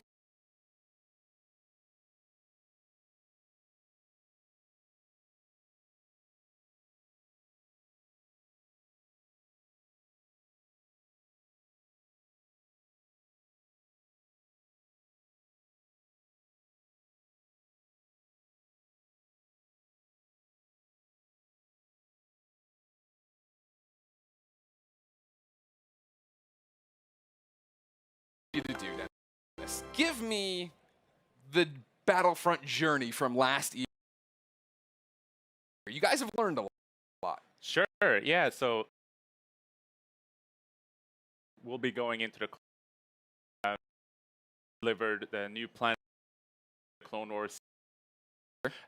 We deliver a bunch of new prequel heroes and villains that players really enjoyed. And then finally, we wrapped it up with delivering a new way to play PvP with Capital Supremacy. It's a mode where you capture command posts and take out capital ships. And our community is really happy. It's growing every month. Yeah, that's what you were telling me yesterday during rehearsals, right? Is the fact that the community is getting bigger, right? They're responding to the changes and you're listening to them. Yeah. No, this is the perfect time to join. It's like our subreddit is full of love, and it's just a joy to be working for them. So you've already announced some new stuff this week. What is it? Yeah, so yesterday we announced to the core community that we'll be delivering for this month. Capital Supremacy is coming to the planet of Naboo, the city of Theed, so urban combat is finally getting to be experienced in that mode, and we're also introducing 2 new reinforcements, the Separatist Droideka, which we've been teasing for a long while, so happy to finally have that one coming. And to combat that, for the Republic, we're introducing a new vehicle, the TX-130 tank, to finally bring the fight to the Separatist Alliance. Bring balance, right? Bring balance, for sure. You also announced some new skins. What are those? Yeah, so new appearances are coming. A couple of new clone battalions, and headlined by the General Skywalker appearance for Anakin, the famous outfit that he wore during the early days of the Clone Wars in the TV show. And that's my thing, Dennis. You talk about last EA Play starting to bring in more Clone Wars stuff. Right now, you're a year later, Still here. more Clone Wars. Why do you think people have such an attachment to Clone Wars? Part of it is nostalgia, like we all grew up watching it, but I think it's also because how the TV show really just enhanced and continue to explore more lore and let the personalities of the prequel heroes and characters really shine. Okay.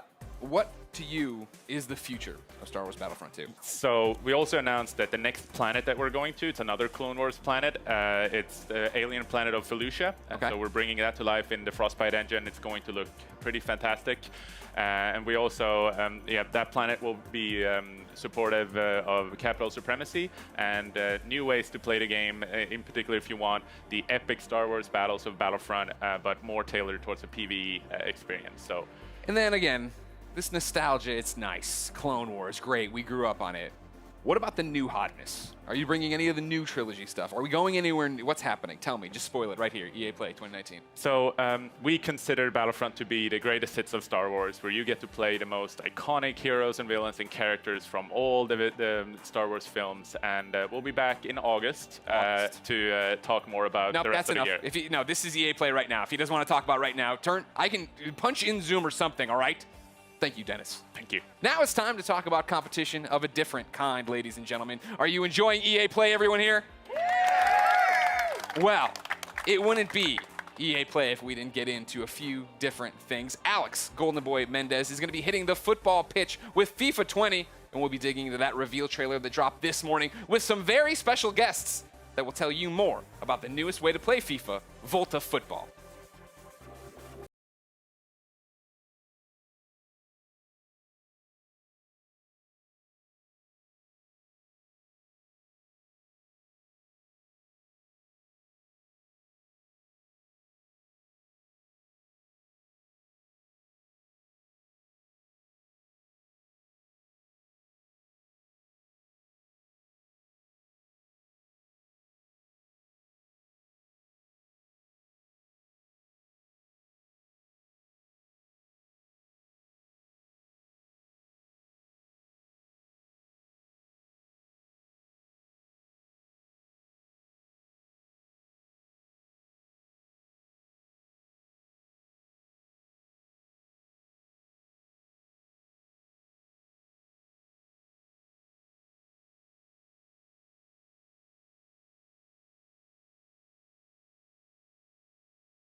What's going on, FIFA fans? I'm Golden Boy coming to you live from the Volta pitch here at EA Play. Now, I had a blast actually hosting a FIFA Ultimate Team Champions Cup a few weeks back, but that was FIFA 19. And today we're here to talk about FIFA 20. Now, if you caught the brand new trailer that dropped this morning, you already know that Volta Football is a new way to play, returning football to the street. FIFA to the streets. You like that? All right, now, for those of you who missed it, let's take a look. Hit me a pass. Huh. Nice.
Now, in a bit, I'm going to be chatting with Sam Rivera, the lead producer at FIFA 20, about some of the new gameplay features that are going to be coming to FIFA 20. But first, we go across the pond. Last week, singer-songwriter and Fulham footballer Chelsea Grimes caught up with some special guests to give us the details on Volta Football and the culture that inspired it. Check it out.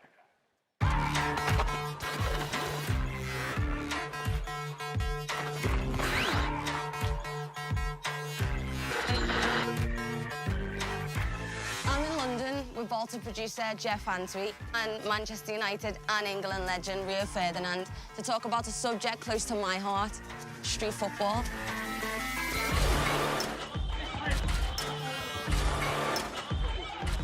Okay, so Rio, we're here in London, your hometown. Cage football, street football. What was your memories and experiences growing up? Did you play a lot of it? No, this was where I grew up. This is exactly what I've done day in, day out. In there, the ball never goes out of play. Physically, it's demanding. You're forced to almost have a personality and show a personality in there, do you know what I mean?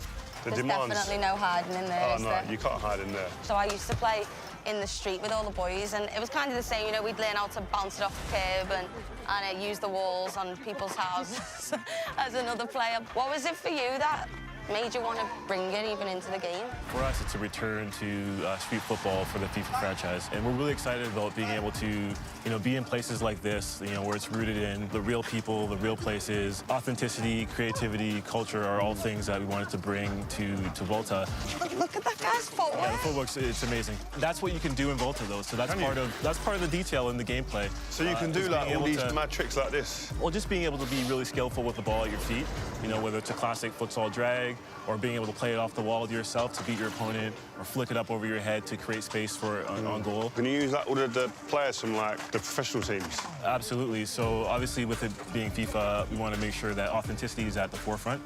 And so you can play with or against the real players, all the licensed players that we have, all the licensed clubs. You can imagine playing Chelsea versus Spurs in this London cage. Man United versus Liverpool. Man United versus Liverpool.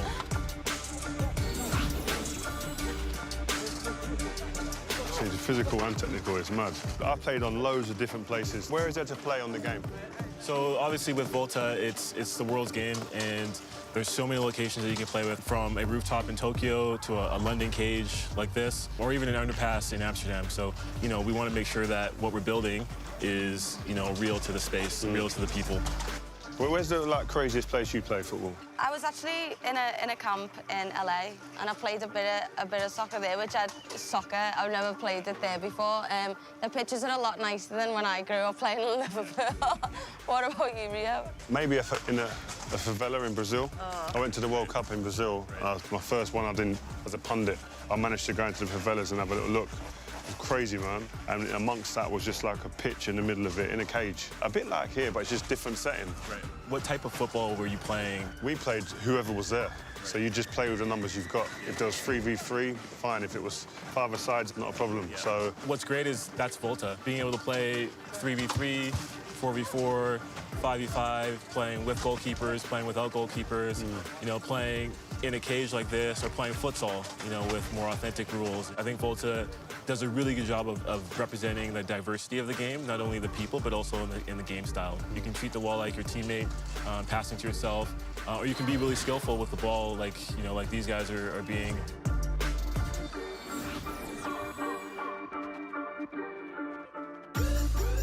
Volta football is such a diverse game, and for millions of people around the world, streets is their stadium. So for you guys, like, what are some of the fundamental things that you take away from the streets, and what translates to the stadiums? Small-sided games, three versus three, 5-a-sides. I grew up in this environment. I think it enables you definitely to be able to deal with people 1v1, because in a game in a stadium, in front of thousands and thousands of people, you're going to have to deal with someone 1v1 like this, with bigger spaces. So getting used to that in this type of environment is, I think, for a young player, is key. Having a personality, not being afraid to try something new here. Yeah. And obviously, you know, eventually you can go and put it onto the big stage. So I think this is like, yeah, you go and express yourself. I think definitely the word, that key word, express. If you can express yourself, you see the best in everyone. I think individually, as a team. You know, street football is, for a lot of people, it's foundational.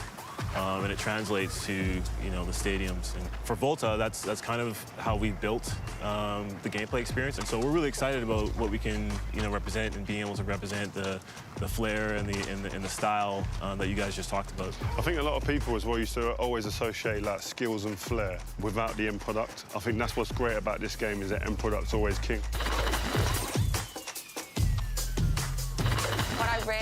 Really want to know is, can you create female players? Absolutely. I think that's one of the biggest innovations. You can play male or female, and they play with each other as well, and that's an important part of what we're building. When you go and play in there, not everyone turns up in a pair of shorts, boots. Can we have like jeans, like cut downs that I've got, or? You can have, you know, t-shirts and shorts, or you can have jeans and long sleeves. Again, a big thing for us is, you know, being able to establish the culture that is street football through clothing, through how you look, your personal style. You can have short hair, long hair. You can have tattoos, no tattoos. You can play with trainers. Okay. A lot of the time as well is like, it's not only you want to look good, you want to feel good, play good. Yeah. In some of it's superstition, like it's all of that all in one. If you can get that into a game and transfer that and translate that into the cage, you got it made. That's a big part of Volta football, just being able to represent the people as they are. You know, we want it to be authentic, we want it to be diverse, you know, we want it to be cultural and creative, and a lot of that is, you know, how you equip yourself and how you carry yourself and how you represent yourself in the game.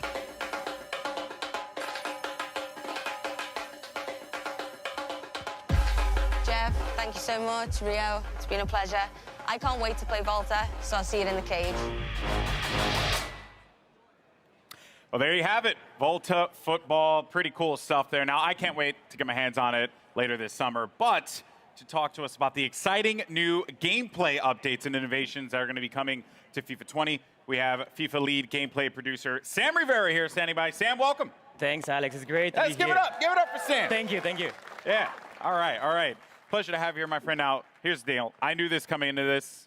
When they asked me to do this gig, I was like, listen, this is going to be a tricky one, right? Because FIFA has a very passionate community. I know this. I experienced this firsthand when I hosted that FUT Champions Cup.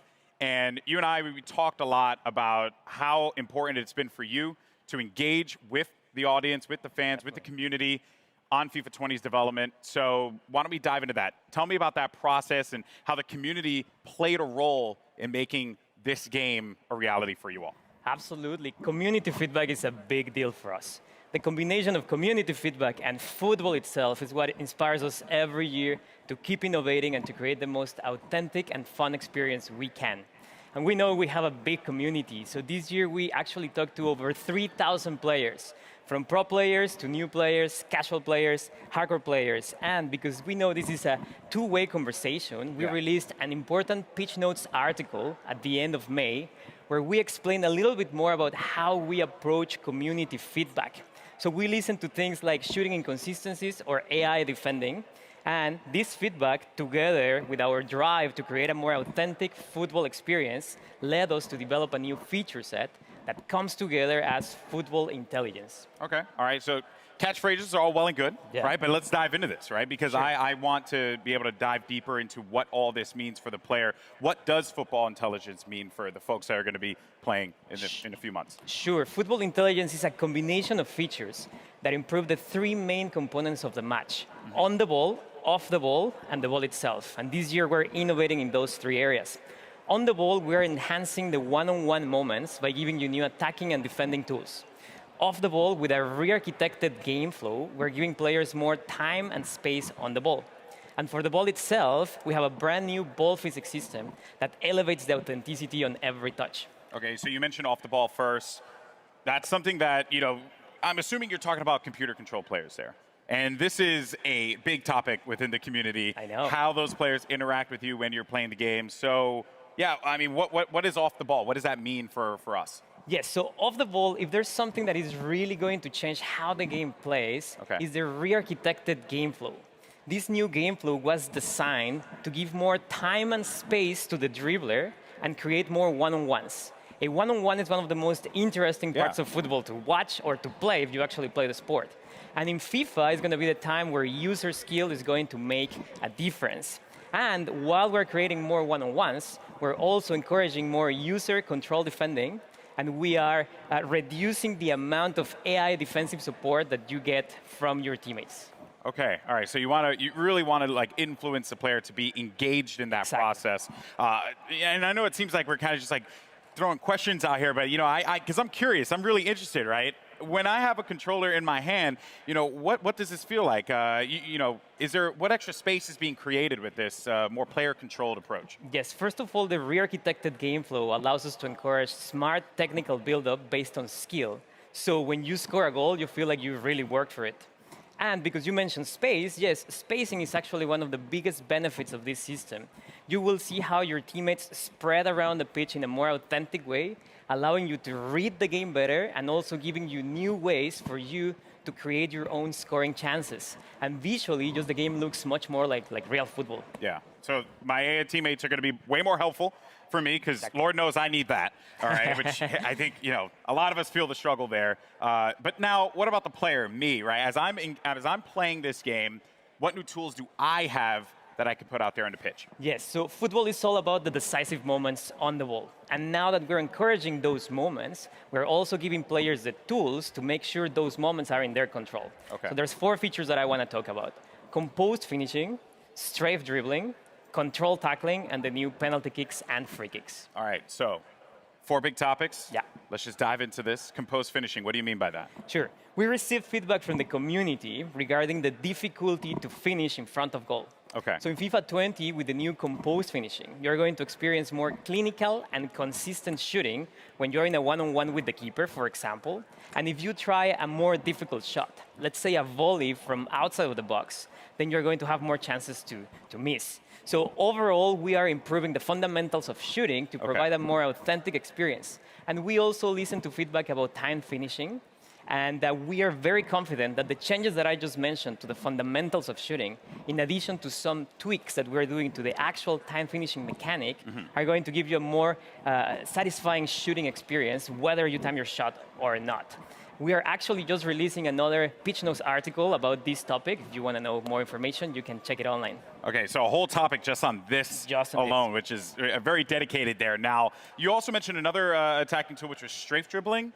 Yeah. So how is this now going to play a role in how I play out there? Good question. So we are reinventing the strafe dribbling mechanic. Okay.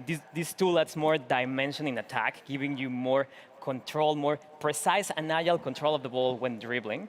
And I would say this tool is great to lure your opponent in, and then when he's getting closer, use your player's agility, speed, and skill to beat that defender. So if it wasn't any indication, though, I'm going to be on defense quite a bit. So we'll see. Because of that, as a defender now, we're continuing to just run through these tools, these new gameplay additions that are coming to it. What about on the defensive front? Yes, to counter the attacking tools, we also need to bring some innovation into defending.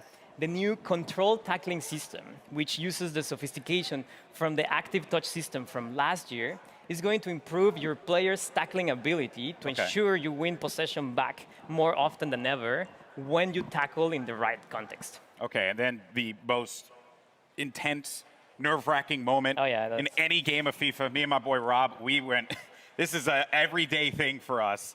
Penalty kicks. Yes. What changes are you making to penalty kicks? We have brand new penalty kicks and free kick systems. Okay. So first of all, the aiming mechanics are completely different and more accessible. But obviously, we're keeping some elements of skill in there to make sure there's enough depth in the mechanics for those that want to be masters on those systems. And for example, in free kicks, you're going to have full control of the spin that you apply to the ball, and that's going to create your trajectory. So you can do side spin, top spin, no spin, or a combination of them. And that's going to be based on how you swing your right stick. And then you will see the trajectory. So you can go around the wall, you can go over the wall, you can do a knuckle shot, for example. Ultimately, these systems are more, they're more fun, but you have more control, so that you feel like it's more rewarding. And you swing your right stick, and then you see the trajectory being created, and that's the cool part. So, for like us FPS gamers out there, maybe that's something that I can actually be good at, like exactly hit with the right stick. That's awesome. All right, so on the ball, talked off the ball, but the ball. That is the most essential part of the beautiful game. So what's new with the ball? We have a brand new ball physics system, and the ball is at the center of every match. And the innovation that we're bringing to the ball this year just gives you a more authentic experience in general. Yeah. So we rewrote how the ball behaves on every player contact, on every bounce, on every interaction, and how spin affects the trajectory of a shot, pass, or cross. So what you will see is more realistic player deflections, more realistic bounces. And if you do a shot, let's say a finesse shot, you will see maybe more curve. If you do a lace shot, you will see a dipping trajectory, a rising trajectory. There's more variety in general. So the entire FIFA experience feels fresh because of this new ball physics system. Trying to get that ball to bounce in fun ways is going to create some interesting moments, especially for a lot of our top players out there. Now, I know that a lot of fans, I'm sure, are going to be very excited to try out these new features. And since you have the eyes and ears of a ton of FIFA fans right now, floor is yours. Anything else you want to say to this community? Yes, so the features that I just talked about are very important, but there are many other changes that we're doing in FIFA 20, and a lot of them are based on community feedback. One of them is pace. We know that sometimes slower defenders can catch up with faster dribblers, so we're tweaking pace in FIFA 20. It doesn't mean that the entire game is going to be based on player speed, but it just means that player physical attributes are going to be slightly more important. We're doing something very similar for strength. And finally, for those players that have mastered the skill moves, we're obviously tuning some of them. Let's say La Croqueta, we're adding new ones. Or if you like to chain multiple skill moves in a row, then you will get a more realistic outcome. We're working on those. So you're telling me that Tex can't bust out 3 elasticals at the same time? We'll see, but you will see new behaviors there. Tex will still find a way. Tex will still find a way. Well, thank you so much, man. I really appreciate it. Now, when can players get their hands on FIFA 20? So it's going to be September 27th. Okay. And there's some good news. If you have EA Access, you're subscribed to EA Access, you can get hands-on September 19th. Wow. Okay. And then, of course, EA Access coming to PS4. Exactly. That's good news. So PS4 fans will also be able to play FIFA September 19th. All right. Look at that there. And, of course, all those details can be found online, so don't forget about that. It is a hot day out here. We've been talking FIFA. I've been having a blast. And Sam, thank you so much, man. Guys, give it up for Sam Rivera once again. Thank you. Thank you. Awesome stuff. Now, don't forget, if you're in LA, come down to EA Play, try out FIFA 20 for yourself, or come watch some great street football competition at our custom Volta pitch. Keep an eye out because the FIFA team has a lot more to come between now and September. They'll be posting deep dives on the Pitch Notes platform. And you'll get more info on gameplay, career mode, pro clubs, Volta, and because we all know you want to talk about it, FIFA Ultimate Team. So keep an eye out for those. I'm Golden Boy. Thank you so much for watching. See you later.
You just saw all the news on FIFA 20, and in a moment, Golden Boy will be talking with Daily Show host and superfan Trevor Noah about the exciting things we just saw.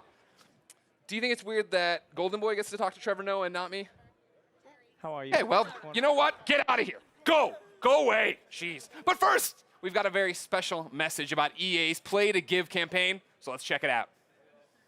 Hey everyone, if you're watching this video, chances are you've likely seen or even personally experienced harassment when playing online games. In fact, 57% of players say they've been bullied or threatened online. We need to change that. Absolutely. Games are for everyone, and the good news is we can all do something about it. EA is donating $1 million to 3 amazing nonprofits who are all about bullying prevention and inclusion in games. Ditch the Label, Pacer, and the United Nations He for She. You can also help. Go to the link below, ea.com/playtogive to learn more about these charities. On their websites, they have advice on what you can do if you're being bullied or how you can help others who are. You can also donate. Any amount you can contribute really makes a difference to these nonprofits. With the help of Play to Give donations last year, these charities achieved some pretty cool things. He for She was able to expand its message of gender inclusivity in gaming to people around the world. Ditch the Label was able to help an additional 10,000 kids who are suffering from abuse. And Pacer reached 1.4 million people with information on how to combat bullying. Thanks so much, everyone. When we work together, we can make games a space where everyone feels safe and included. Enjoy the rest of EA Play.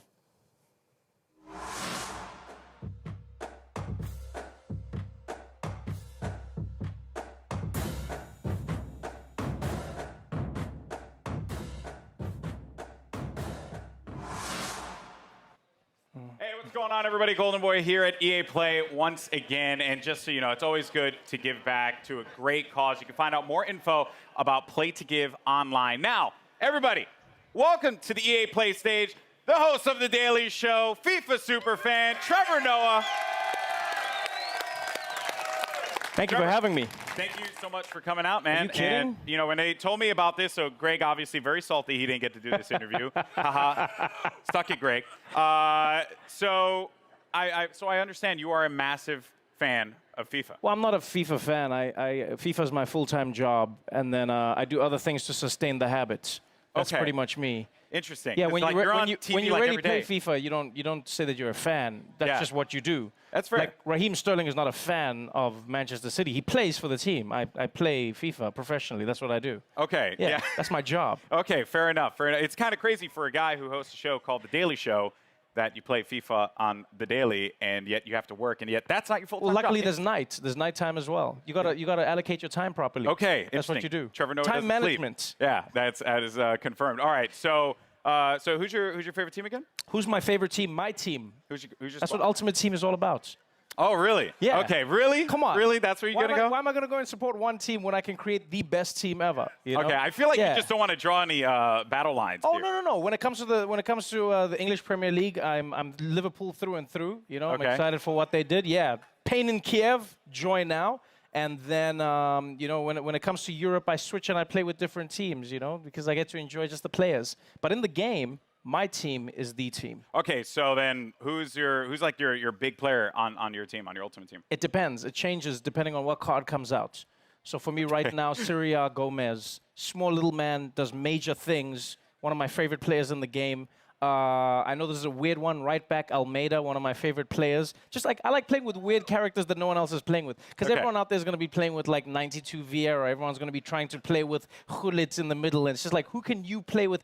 Alan, Napoli, one of the best players you can play with in FIFA. Mark my words. Go and get him. Go get him. Yeah. Yeah.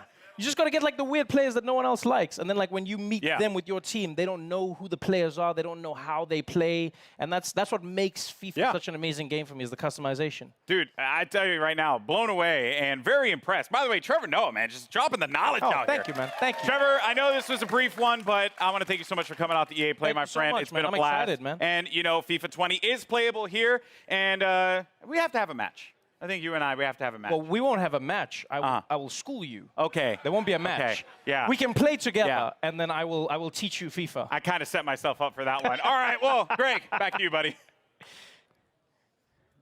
In a moment, Adam Rank is taking us on a deep dive on all kinds of new features coming to Madden 20. But first, Power up your exosuits, freelancers, because we're talking Anthem. And to help me get the 411, I'm joined by Anthem live service lead producer, Ben Irving. Hey, Ben. Hey, man. Thanks for having me.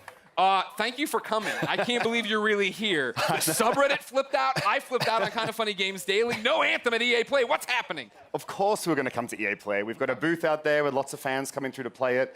But really the big thing for us this year is working with our influencers and game changers. Sure. We have our new update called the Cataclysm on our public test server. And our time here this weekend is really about talking to them, getting feedback from all our players so we can make that a great game update. All right, good. You got the marketing spiel out of the way, Ben. Talk to me.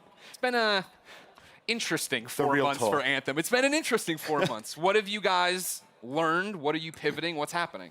Yeah, look, it's been a wild ride. You know, we've learned a lot of lessons over the last 4 months. I think one of the most important ones was just around listening to player feedback better. Sure. And so we spent some time really trying to get this PTS game update out, making sure instead of us saying to players, hey, this is what we think is really exciting, just give them the game update and say, you come and tell us, what are the things that you do like and the things that you don't like? Well, and really trying to pivot more into that so that we can learn more from what the players want. That's what I found so fascinating when we were talking earlier, right? Is the fact that the public test server is there for people to get in, and you guys don't want to be like telling people what's cool. You want to start building this game with them. Yeah, because you know, it doesn't matter what we think, it only matters what the players think. They're the ones playing the game, so if they love it, great. And if they don't, they'll tell us the feedback and we'll do our best to address it. So everybody can get into the public test server right now? Yeah, it's available on PC right now. If you have access to Anthem, you can download the game and play it. If you happen to be somewhere near the venue, feel free to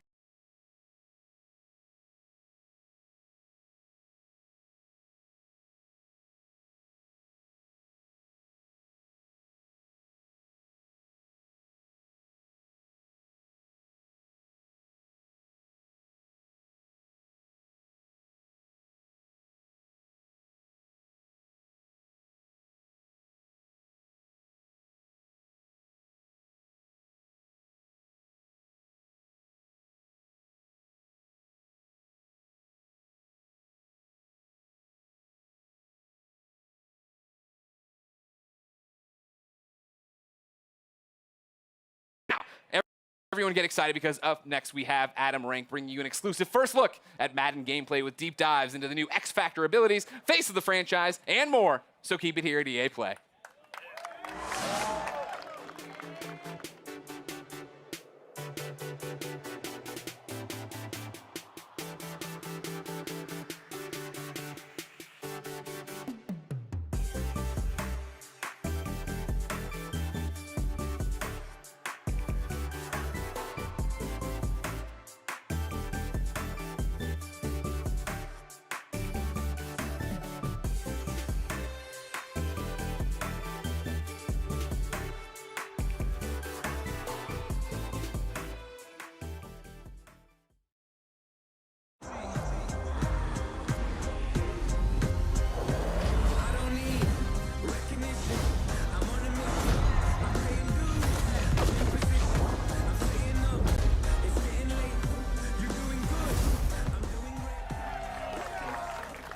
What is up, Madden fans? I am your host, Adam Rank. Nobody. One person applause break. I wanted a bigger pop than Trevor Noah, but that's okay. I'm still stoked to be here live from EA Play here in Los Angeles. Now, back at the NFL Draft, we revealed a ton of new features coming to Madden 20. Since then, we've been asking what you, the fans, want to see. Well, guess what? We've heard those results, and they were overwhelmingly clear. You guys want rank in the game. I'm in the game. Nope, I'm not in the game. I'm sorry. No, we got gameplay. We are going to give you actual gameplay. That's coming up in just a moment. We'll be bringing you your first look in Madden gameplay, the ones that you've been asking for. But right now up front, we're going to do a quick recap of 5 awesome new features coming to Madden 20 and show you even more details. Let's open things up with Face of the Franchise, the brand new career campaign that allows you to create a... You can pop for that. Yeah, that's cool. It's a cool feature. You will be able to create a superstar quarterback, select one of 10 D1 schools, and compete in the college football playoffs. And speaking of superstar quarterbacks, we sat down with NFL MVP and Madden 20 cover athlete Patrick Mahomes to hear more about his superstar journey. I've always loved competing. And to me, there's no added pressure. There's no added expectations. That's stuff that I've put on myself since I was a little kid. I feel like I'm just that same guy that's been putting in the time and the work my whole entire life.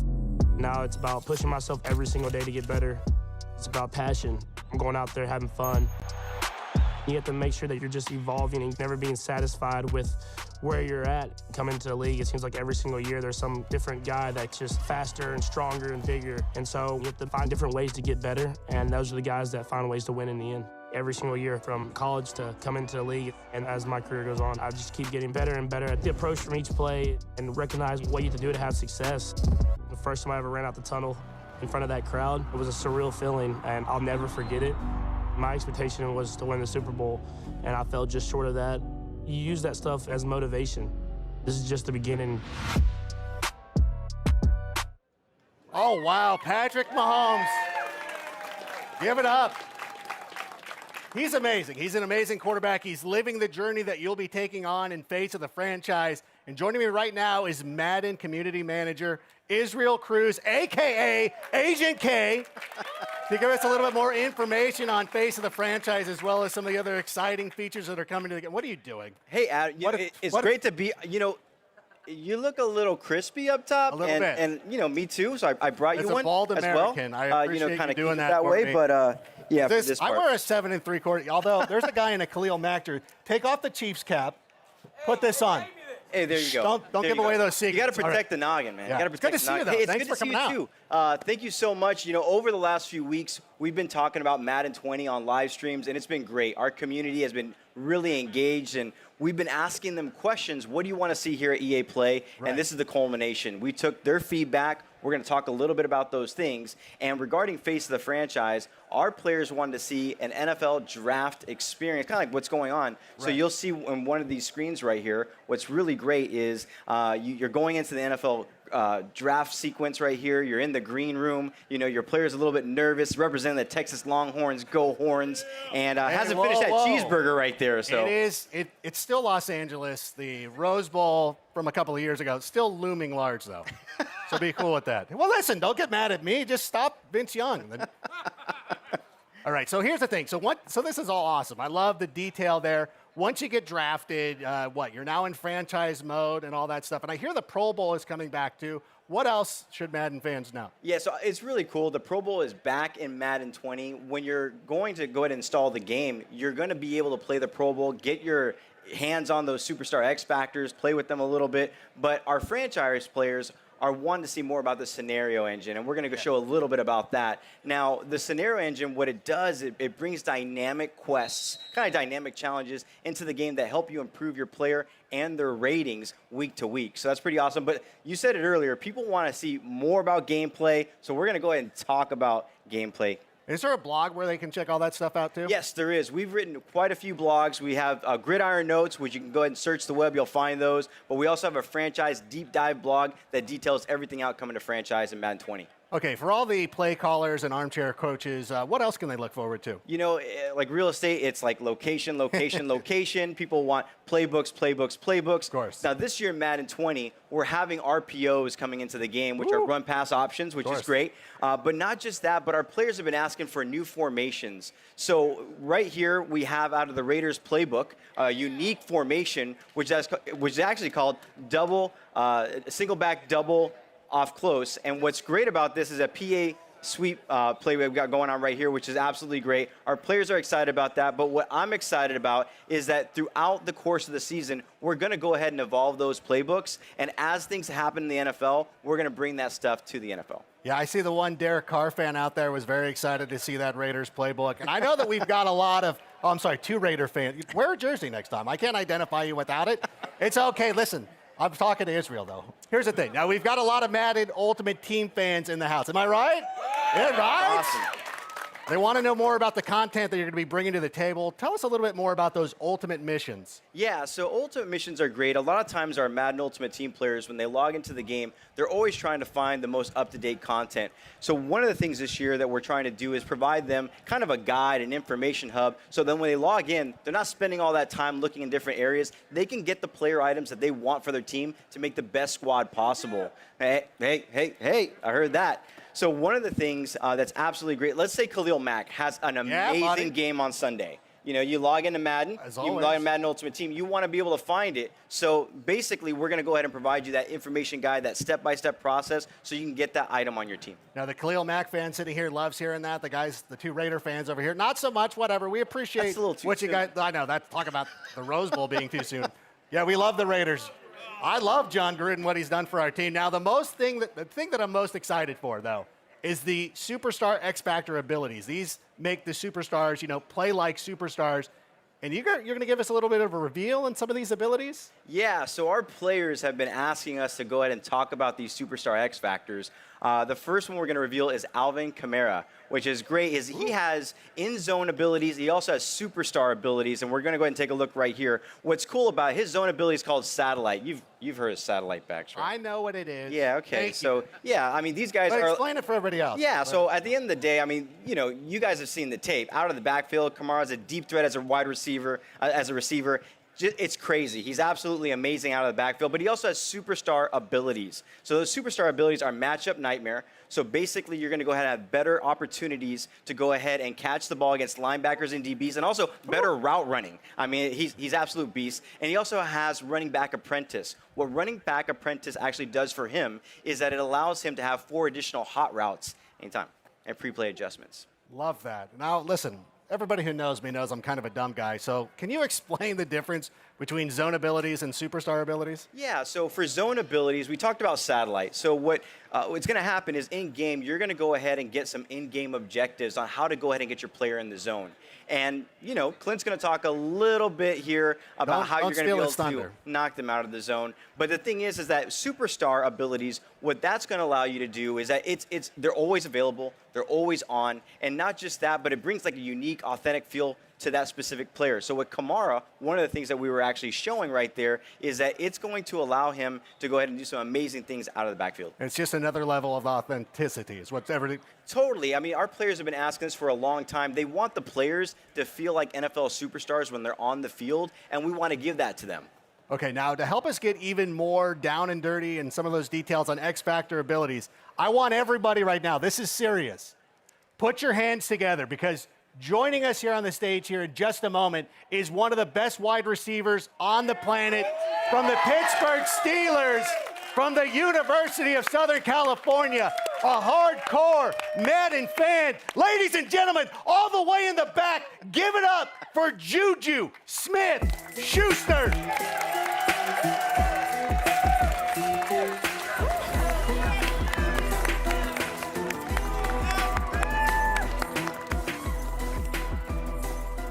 There it is. The crowd loves Juju, right? Yeah. Juju. You guys, oh my goodness. You know what? Thank you so much for coming out. We always appreciate you taking the time and interacting with the community and everything. How are you enjoying your time here at EA Play? I'm loving it. It's awesome. It's a blessing to be here. You see the fans, the Steelers fans. Look at that. I was here last year, and it was an amazing setup. And to come back again, no question. And, when I heard about Madden 20, and I heard about Pat Mahomes being on the cover and that whole X Factor thing, and I was like, wow, this is amazing. Now, you had a monster year once again. You're obviously one of the best players in the league. Kind of go through the thought process. When you're on the field, you're in zone, you see single coverage. What are you thinking? When I see that one-on-one, it's the opportunity of me getting the ball, knowing that the defense is coming and the quarterback has to put the ball a lot faster. And all I can think in my head is, catch the ball, get yak yards, score touchdowns, celebrations. And pretty much in my head, I'm just like, wow, let's make a play, big plays. And you make big play. What you had a 97-yard reception? Or did you have 2? Yeah, 2. Oh, you had 2 of them. That's right. I'm sorry. I didn't mean to sell you short. Now, in addition to getting all those yak yards, you're also known for wrestling away those jump balls. So it's no surprise to me that your zone ability is double me. Is it cool if we take a look? Yeah, let's check it out. Yeah, so what you guys are going to see right here with like Juju said, once he gets in that single coverage and he is in the zone, there is no stopping him. The only way that you're going to be able to stop him is to go ahead and double cover him. And at the end of the day, it's a new meta to the game. If you want to stop Juju, you got to double cover him. Well, first of all, you can't stop him. Let's just put that out there right now. What did you think? Do you think we nailed it? What do you think? That's awesome. That's crazy. That's definitely something I see myself doing. the double coverage, especially this year. It's going to be super exciting. And I just can't wait, having an X factor. I can't wait to, use it in the game, use myself in the game. And are you ready to check it out? Are you excited to start playing? Super excited. All right, well, you're in luck because we've got Madden 20 playable right here at EA Play. You and Agent K can go try it out. Agent K, is there any way that our fans at home can maybe try this out as well? Well, I think a lot of people that are here are going to get a chance to go ahead and check out our closed beta that's going to be happening for Madden 20. It's going to be happening on June 14th to the 16th. But I believe over at the Madden booth, we're giving out some codes. You guys may have seen it. So if you haven't checked it out, go over to the booth. There's going to be a blog up. I believe Man of the People, Z Farles, is going to go ahead and be talking about that, putting out. Check out our social channels. All that information is there. I brought a couple of codes here for Juju. We're going to give Juju some codes as well. We're also going to be sharing on social channels. Check that out. A lot of great information. You want some, Adam? You mind? Are you sure? All right, here you go. But no, it's actually awesome. But not just that, but we're going to work with Juju. He's going to be giving out codes on his channel. So again, tune into our social channels. All the information there about the closed beta happening on June 14th to June 16th. But since you're here, you guys can grab it early, download it, and get ready for June 14th. All right, thank you so much for coming out. Israel, Juju, go play the game. Awesome. Go play the game. And a round of applause. Juju Smith-Schuster, there he goes, handing out those codes. I don't know that you're going to get those back. I don't know if he's going to. All right, well, Juju's going to go get a taste of what Madden 20 is all about. But don't go anywhere, guys, because we've got even more Madden 20 gameplay to show you right now. Because please welcome to the stage our senior gameplay designer, Clint Oldenburg. Put it together, everybody.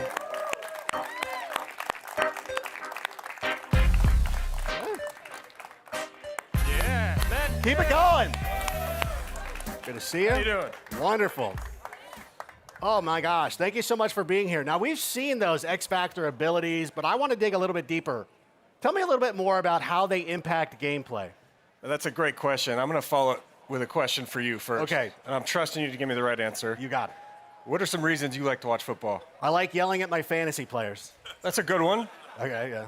Anything else? Oh, you know what? I like watching superstars play like superstars. When you have somebody like Juju Smith-Schuster, I want to see him make some big plays. That's exactly right. And sorry that you have to follow it, by the way. That was a hard tough assignment, booking, man. by the way. That was a really hard assignment. Trevor Noah, Juju, and now Clint. Hey! Yeah. That's good. Yeah, give it up. Yeah, so you mentioned superstars. The NFL is such a star-driven league. Madden is no different. We set out with a creative vision this year to make our stars feel like stars. So we created this ability system known as Superstar X Factors. These abilities are going to bring authentic skills that make these guys feel unique and powerful so that every individual game is unique and game planned differently. And that's what it's all about, authenticity. And that's great that you guys take that extra level of realism. Can we see some more X Factors in action? Can we, we talked about Mahomes at the start of the show. I'd love to see him go out there and do his thing if that's possible. Yeah, we got some cool stuff to show you here with Patrick Mahomes, our cover athlete. Bazooka is his zone ability. Now, to get into the zone, you have to do an in-game objective. With Mahomes, you have to complete 4 passes of 30 yards or more, and once you get inside the zone, denoted there by his X Factor icon, he can throw the ball further than anyone else in the game. His max pass distance is increased about 15 yards to about 80. You can bomb the thing. Everybody's oohing and eyeing. I mean, that's what we see on Sunday. Now, you talked about the air yards. It's got to be air yards, right? Not dump off to Damian Williams? Exactly. 4 passes of 30 yards or more, that's traveling in the air 30 yards, so the rack yards don't count.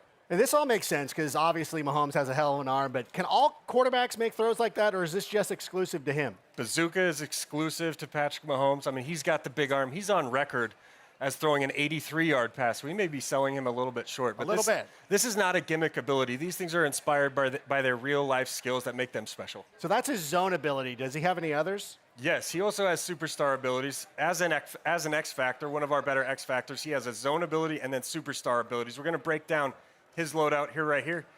We got Escape Artist first. And as everyone knows, he's a dual-threat quarterback. Escape Artist gives him elite agility and speed when scrambling on passing plays. Looks like Mahomes, right? It's yeah, it does. Unfortunately. I mean, that's what he does.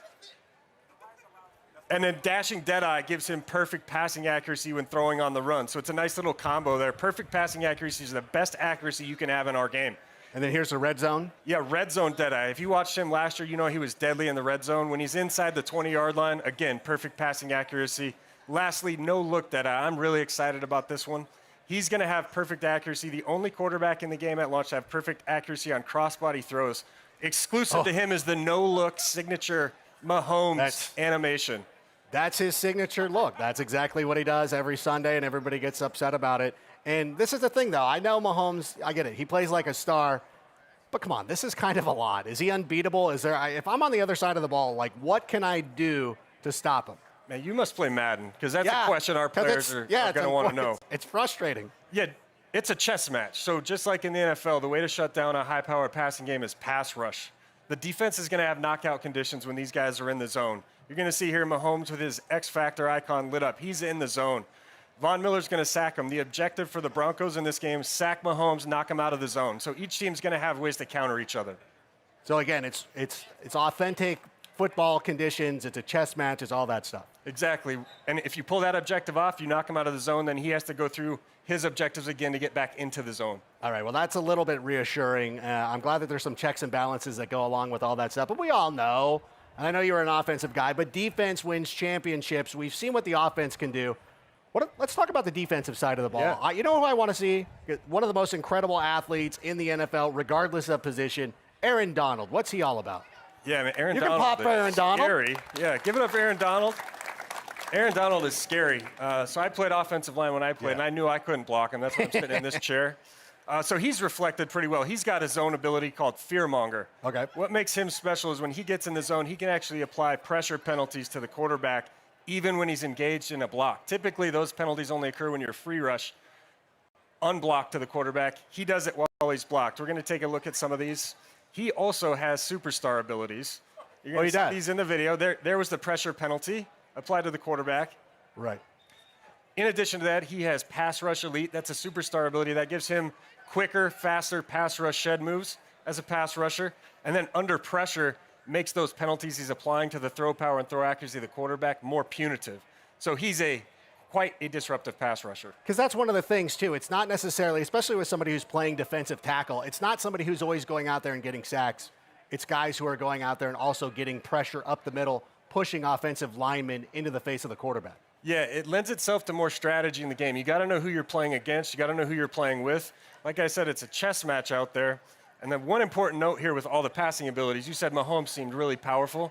Putting pressure on the quarterback is going to be the direct counter to a lot of those abilities. And that takes them off their game, and that takes them off of X Factor and everything like that. Absolutely. So it's good to have those guys. One of the cool things, too, that I've noticed when you're watching all the play and all that stuff going on is that you've worked really hard to bring these guys' unique abilities to life and put their personalities out there. And that includes some custom animations. So what are some of the examples of these custom animations we're checking out? These are super cool. We didn't want our superstars to just feel great. We want them to look great, too. The first place is quarterback, cover athlete Patrick Mahomes. We went out and captured these guys' signature passing animations. We have coverage for about 6 to 7 of the most popular quarterbacks in the game. We're going to continue to add to these throughout the year. Aaron Rodgers' quick release. Drew Brees, you know, he's always fidgeting if you're a Saints fan. And it extends beyond quarterbacks. Everyone knows Zeke Elliott's feed me, getting the team in the zone. These animations, you know, celebrations, throw styles, it's to connect with your favorite players, connect with your superstars on the field. Well, you saw it. Like, right when we saw the thing with Ezekiel Elliott, somebody who's a Cowboys fan or just likes watching him play, that they can identify with. They start cheering and they like seeing that kind of stuff. I don't like seeing Aaron Rodgers leave his feet and throw the ball 90 yards down the field, but whatever. We don't have to get into that, Khalil Mack. That's all right. But you know what? We've talked a lot about the new features. What about player mechanics? Because as a player, what are like some of the tools in my toolbox, so to speak? Nailed it with the toolbox. Right, it is. It's kind of what it is. Yeah, we're always looking at ways to add new mechanics to the game, give our players more control. There's 2 that we want to go over today, and they're both for the quarterback. The first is the new scramble mechanic or pull down mechanic. What this does is give you the ability on a passing play to pull down the passing icons with a button press, become a ball carrier, full access to all the spin moves, jukes, ball carrier moves, and then you can bring back your icons again with the same button press and throw it at any time. Makes any quarterback a dual threat, brings some skill. Here with Ben Roethlisberger, we're looking at the new pump fake mechanic. You can now pump fake to a specific receiver on the field by double tapping the button. You're going to see the reticle come up to get guys to bite on it. It could dual purpose mechanic, you can also use it to pull down if you feel like you've made a poor decision and you want to cancel the throw, just quickly double tap it, you'll pull it back down. So you can, kind of pump fake it to an outside guy and then check it down to a tight end or something like that? Absolutely. You can even use it on double moves. If you want Juju to run a slant and go, okay, pump fake it on the slant, take him deep. Oh, that's amazing. And it just keeps getting better. And you know this. You played in the NFL not too long ago, but the game has changed so much in the number of years since you've been gone. We've seen a lot of college coaches come in, and they've brought in their offenses, and most recently Cliff Kingsbury down there in Arizona, bringing in his high-powered offense. Kyler Murray, not a prototypical quarterback. He's shorter, but they're going to do a lot of that run-pass option. Are you bringing that into the game? Yes. Super excited to announce that we are delivering RPOs, as they're known. I mean, you can't watch an NFL broadcast without hearing that acronym, RPO. All they talk about. 13, 14 times, right? So this is a concept taking the entire football world by storm. We actually have 3 different types of RPOs in our game. We have alerts, peaks, and reads. I'm going to break those down really quick for our players. The first is an alert. That's a very basic pre-snap read.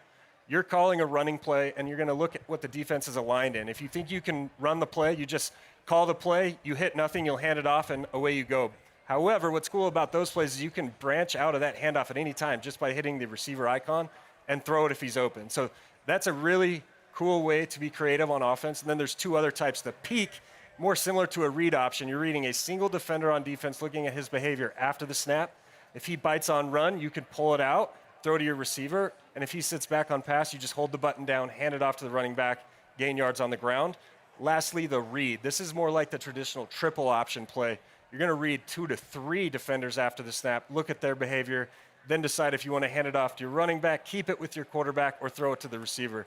We actually have over 200 RPO plays in our playbooks this year. 220. That's a lot. That is very impressive. And it sounds like you've built in a lot more flexibility. Are there any other formations or plays coming to the game? Oh, yeah. You're going to see, if there's any Eagles fans in here, you're going to see something cool here in a minute. We got new animation technology as part of our RPO story. So we were able to put in a lot of these cool concepts you're seeing in the NFL right now. Philly Special is in the game. Look away, We're gonna Patriots see that fans. on the gameplay right here. There it is right there. We also have a lot of jet sweep touch pass concepts. You're seeing the Chiefs and the Rams, teams like that using end arounds.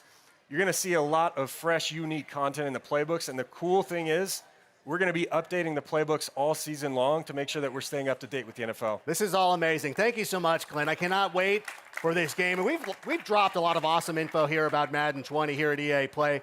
I just want to say once again, I'm Adam Rank. If you want even more Madden 20 news, you can tune in to the Madden channel right after this. But before we finish up, though, I've got one last treat for you. Player ratings. They're one of the trickiest things to get right in Madden. Well, in addition to being a game designer, Clint uses his background as a former NFL player to help make sure that those ratings are accurate. And our friends over at ESPN have helped to put together a little video to get us the scoop on the best job in the world, the Madden Ratings Adjuster. Let's roll it. This is good.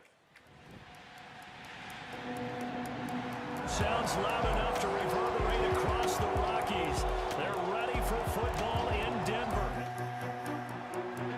As the Broncos get set to do battle.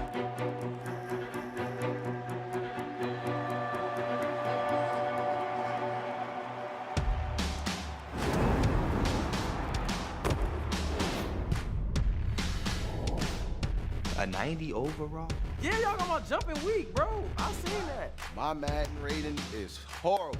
It is trash. We're trying to make our game match what these players are doing in real life. I would like Saquon Barkley's jump to be accurately rated. It should be like 93, 94. And if they think that we have it wrong, they're going to let us know about it. I hope I can get to the 90s range next year. My catch rating got to go up a little bit. I can't be dropping picks on Madden. I need my speed up. Just turn the notch up a little bit for you, boy. Mine sucks.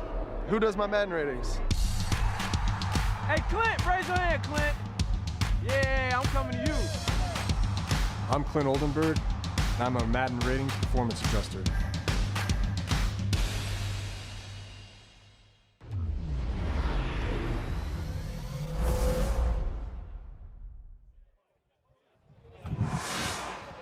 But Between those new X Factor abilities, face of the franchise, and the RPO, and all that gameplay, Madden fans have a lot to be excited about. And now, I can't wait for our final show of the day. It's more epic than Star Wars, more extreme than Battlefield, and more competitive than Madden, FIFA, Apex Legends combined. That's right, I'm talking about The Sims. But before we talk Simlish, the Apex Legends Watson reveal earlier has inspired me to come up with some legend ideas of my own. So I'm now joined by Apex Legend game designer Griffin Dean has agreed to hear my feedback. Griffin, to you, what makes a great legend?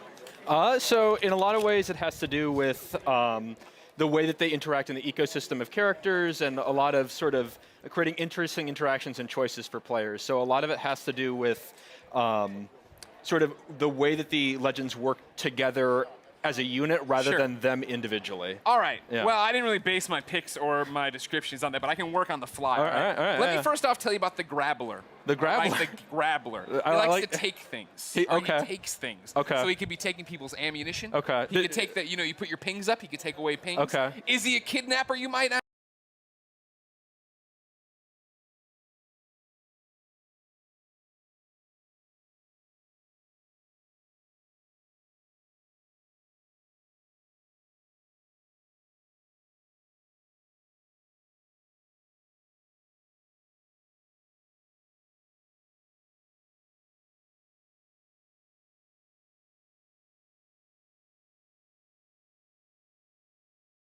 You called yourself a video game developer. All right.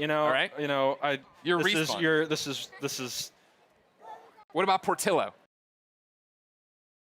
He's my wiener dog. A lot of people have a problem with me on the internet. No one ever has a problem with Portillo. Okay, thematically, I could see that working. And then, what about Dwayne The Rock Johnson, huh? I mean, we don't. No explanation needed. Yeah, no, you just.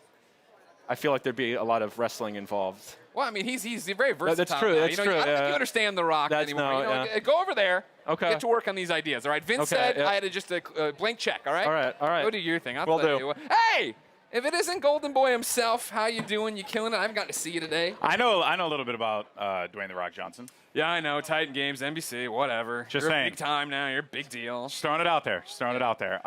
All those ideas, by the way, were freaking awful. Just want to throw it out there. I thought Except for Portillo. Portillo's a winner. Portillo's the only thing that gets me over. No, everything else is you're getting buried, but Portillo always over. Alex, what was it like talking to Trevor Noah?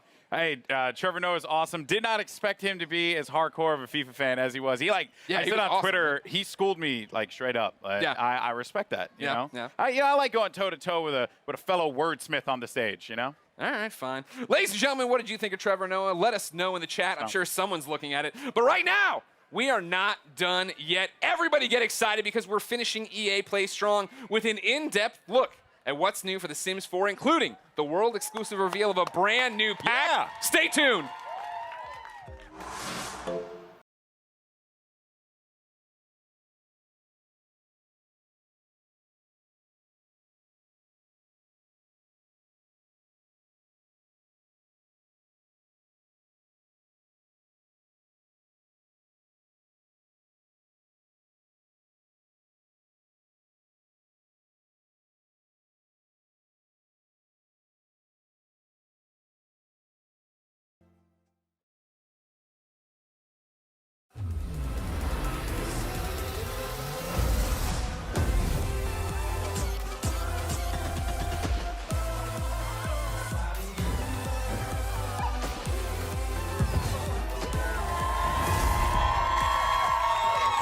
You guys are great. Welcome, Simmers, to EA Play. I'm very excited to talk about everyone's favorite game series, The Sims. Oh, yeah. I'm Julie Hardy, and today we're giving you a guided tour of what's new with The Sims 4, plus a couple of fun surprises, so stay tuned. Now, to help me translate all of this Simlish, everybody join me in welcoming General Manager Lindsay Pearson and Senior Producer Michael Duke. Hi. Thanks so much for coming out, guys. So I'm super excited. I know you guys are super excited.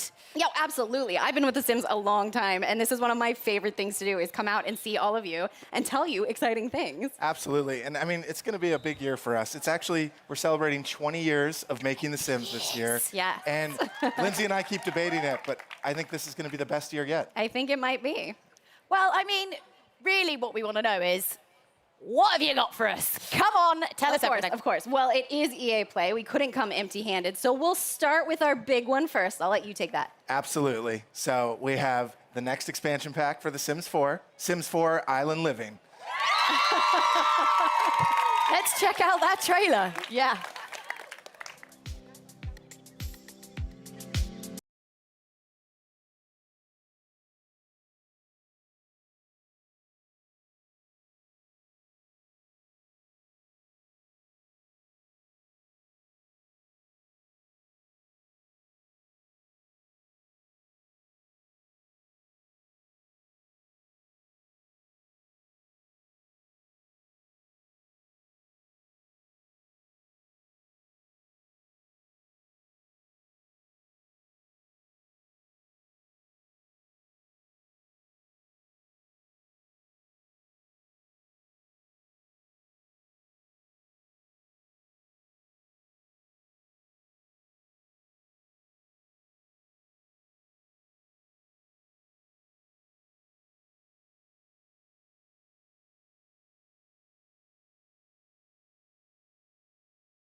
I was just waiting for that one. Oh, that was so cool. And look, we're in our own little island paradise. Can I just say, I didn't know what the reveals were going to be, and I accidentally just wore this.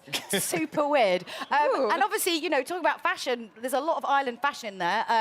One of the biggest things people absolutely love. What can we be? What can we be dressing up as? What can we look like? Absolutely. You know, to capture that island spirit, we needed to have a lot of new outfits and capture those Is colors. my outfit going to be in there? You're going to put it in the game, Not right? exactly that, but What? certainly Why not? those bright colors like you're showing off there. But, you know, we really wanted to add a lot of island wear and that stuff you can stay cool in when it's so hot. It's true. Yeah. And we had to bring in a lot of new fun colors and patterns, but also hairs, accessories, everything to deck out head to toe to just chill and relax on this beautiful island.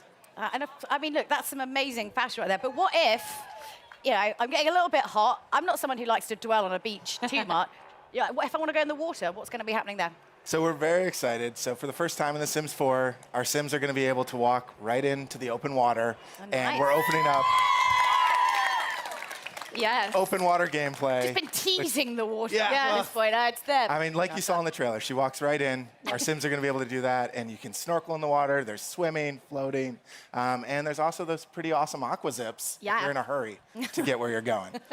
So what inspired you guys to introduce this kind of ocean gameplay this time? Yeah, well, we've taken The Sims to a lot of different worlds and a lot of different places, but we hadn't yet really played with the idea of where the land and the water meet and really bring you into an ocean environment, which seems like a great addition. Absolutely. I mean, you know, when I think of tropical islands, I'm thinking of, you know, like palm trees, ocean waves, relaxing on the beach. So, like, tell me more about this world. What can I actually do in it? Yes, so the island of Sulani will have all of those things and more. It really is the perfect place to unplug and enjoy this natural feel. So you can explore all these little alcoves. You can live closer to the coast, or you can live higher up towards the hills, or what's wrong? Yeah.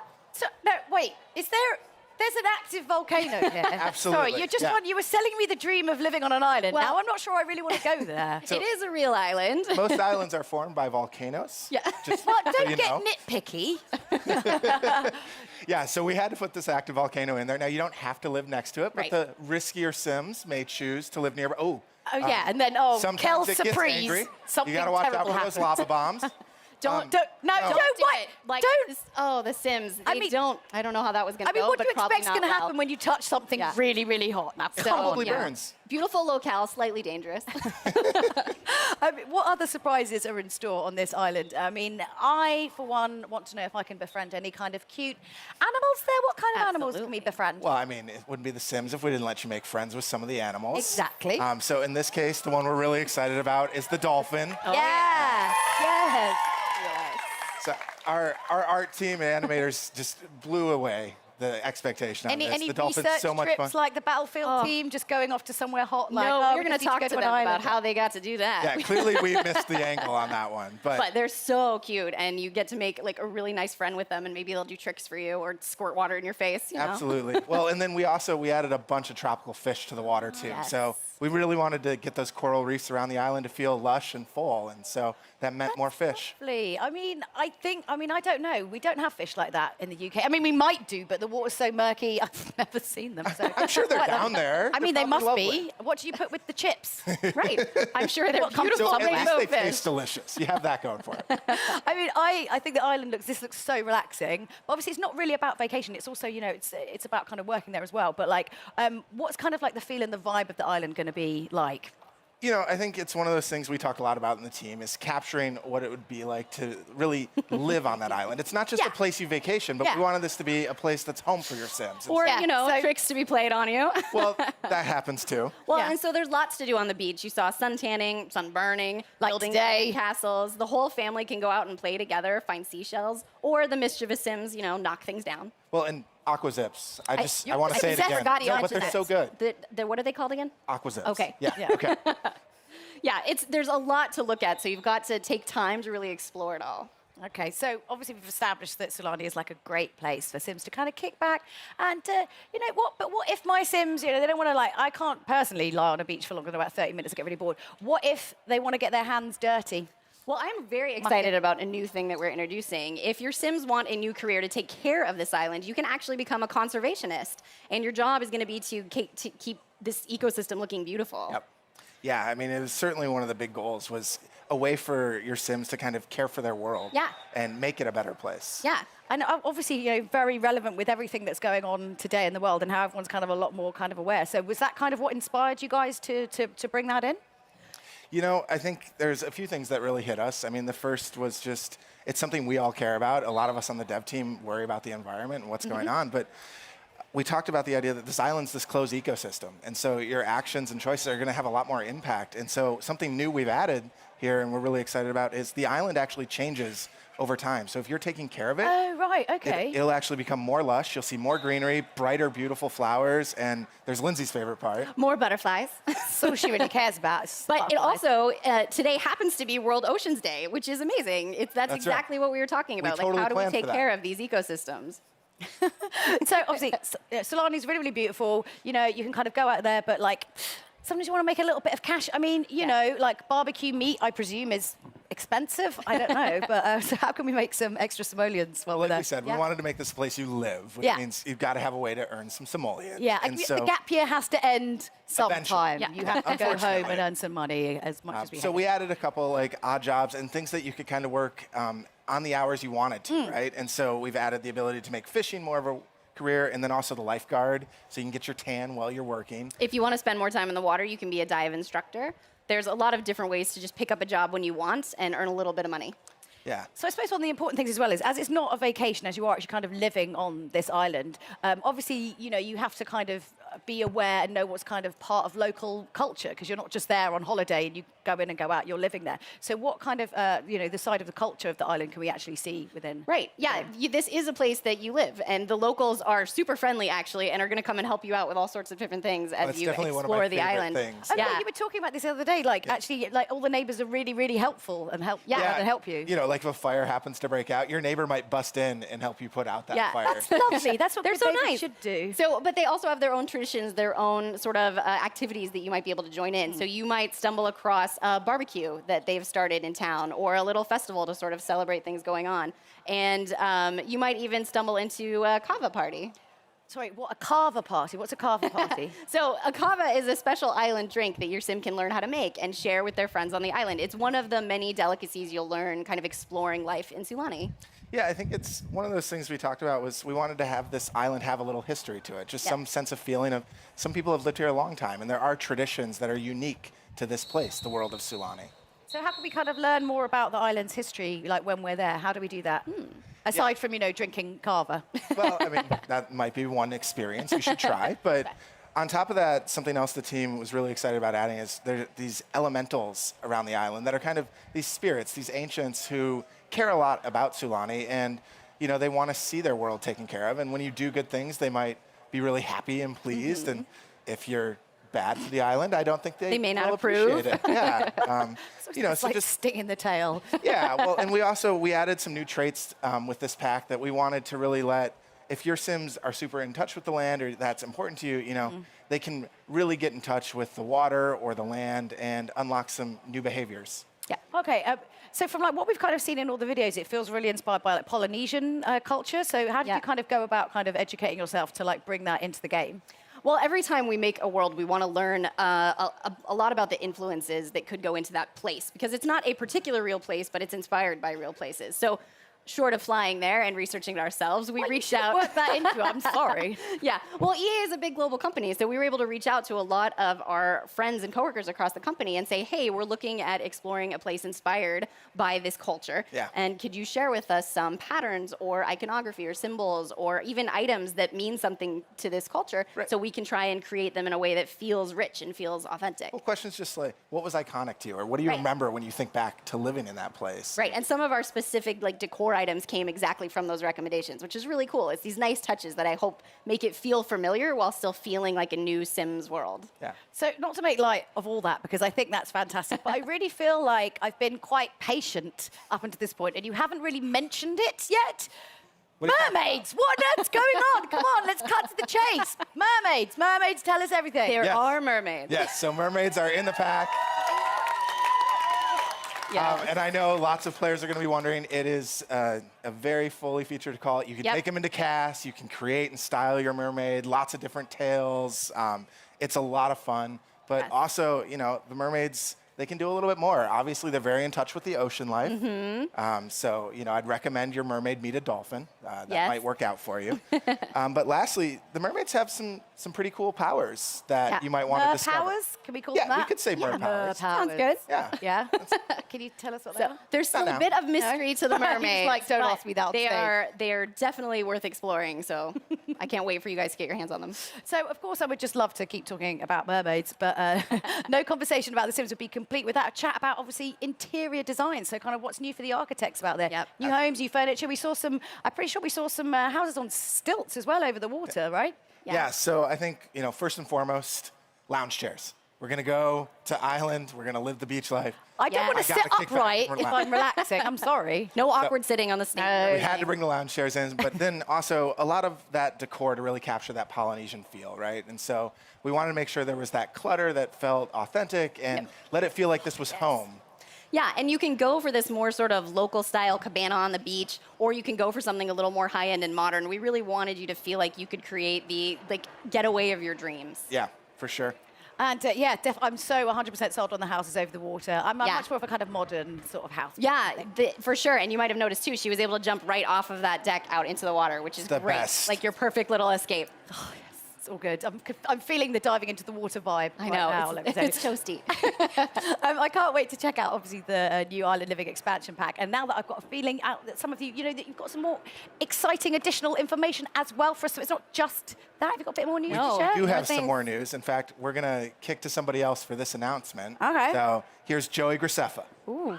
Hello there, everyone. I'm Joey Graceffa, and if you didn't know, I absolutely love The Sims, and I'm so excited to announce this upcoming partnership with one of my favorite games. So this summer, The Sims is actually partnering with the amazing It Gets Better project. As part of this partnership with It Gets Better, Sims is going to be releasing Pride items in all The Sims products in the next few months. There's going to be a variety of It Gets Better and Pride clothing in Sims Free Play, the Sims mobile app, and Sims 4. There's even a gender-neutral bathroom in Sims 4, along with a bunch of other items to show off your pride. Thanks so much for letting me share this news with everyone. Now go out and enjoy your EA Play.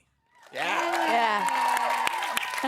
That's so cool to see. That's really, really cool to see. And thanks so much to Joey for showing for that. I mean, what a great partnership as well to be announcing, of course, because it's Pride Month, it's Pride Week here in Los Angeles. How are you guys going about kind of supporting that great cause? Well, The Sims has always been a game about being inclusive and the self-expression of creating yourself and people you know and telling your own story. So this is a wonderful opportunity to bring new content in the game to celebrate that.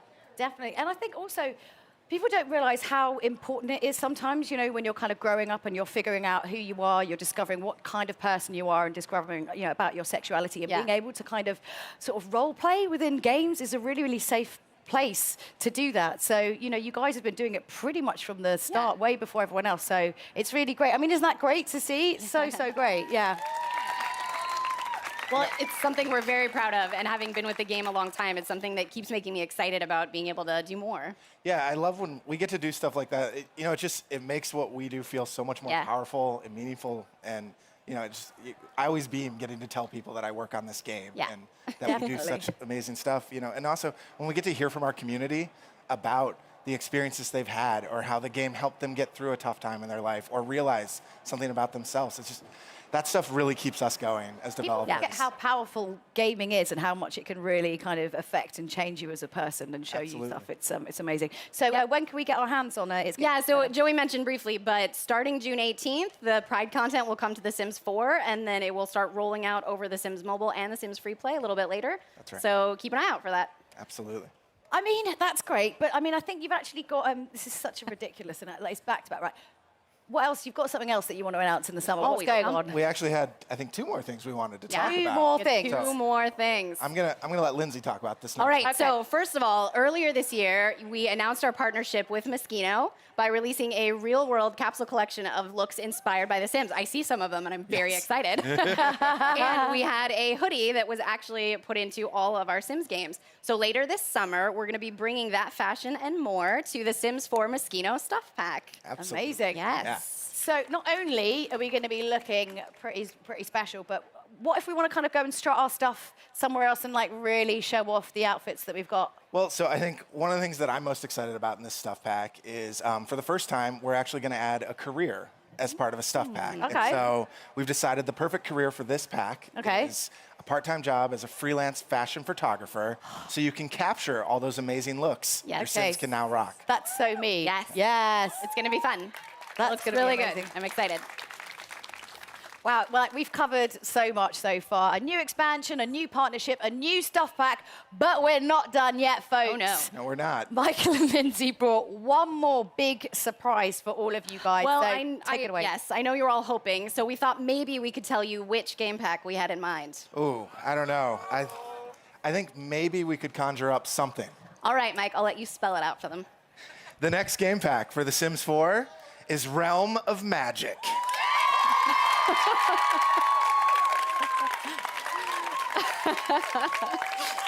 That's amazing. I mean, when are we going to be getting more info on this? I mean, aside from the fact that you just told us just now, and like you only just told us, when are we getting more info on this? Yes, so we will tell you more about the game pack later this year, so you'll have to wait a little more. But it is coming this fall. It is coming this fall. Yes. Wow. I can't wait. These guys clearly can't wait. So, We've Lindsay had and a Mike. couple community members asking for Yeah. that. Yeah? It's, We're it's very a popular excited. Who request. doesn't love a little bit of magic? Yes, it's true. So big thank you to Lindsay and Michael, and thank you so much for showing us what's next in The Sims 4. So let's just quickly recap this, because there's a few things to get through and it's hot and you might have forgotten. So the Island Living reveal trailer is live now. The expansion is playable here at EA Play, and you can play it at home soon. The It Gets Better Pride content starts rolling out, and in a few weeks, and the Moschino Stuff Pack comes out later this summer. So don't forget to check out all The Sims social channels for even more info and launch dates. So that's it for The Sims. It's been an exciting day here with so much news. I can't wait to join the Fan Fest and get my hands on the Island Living expansion pack. So from all of us here, goodbye. We'll see you later.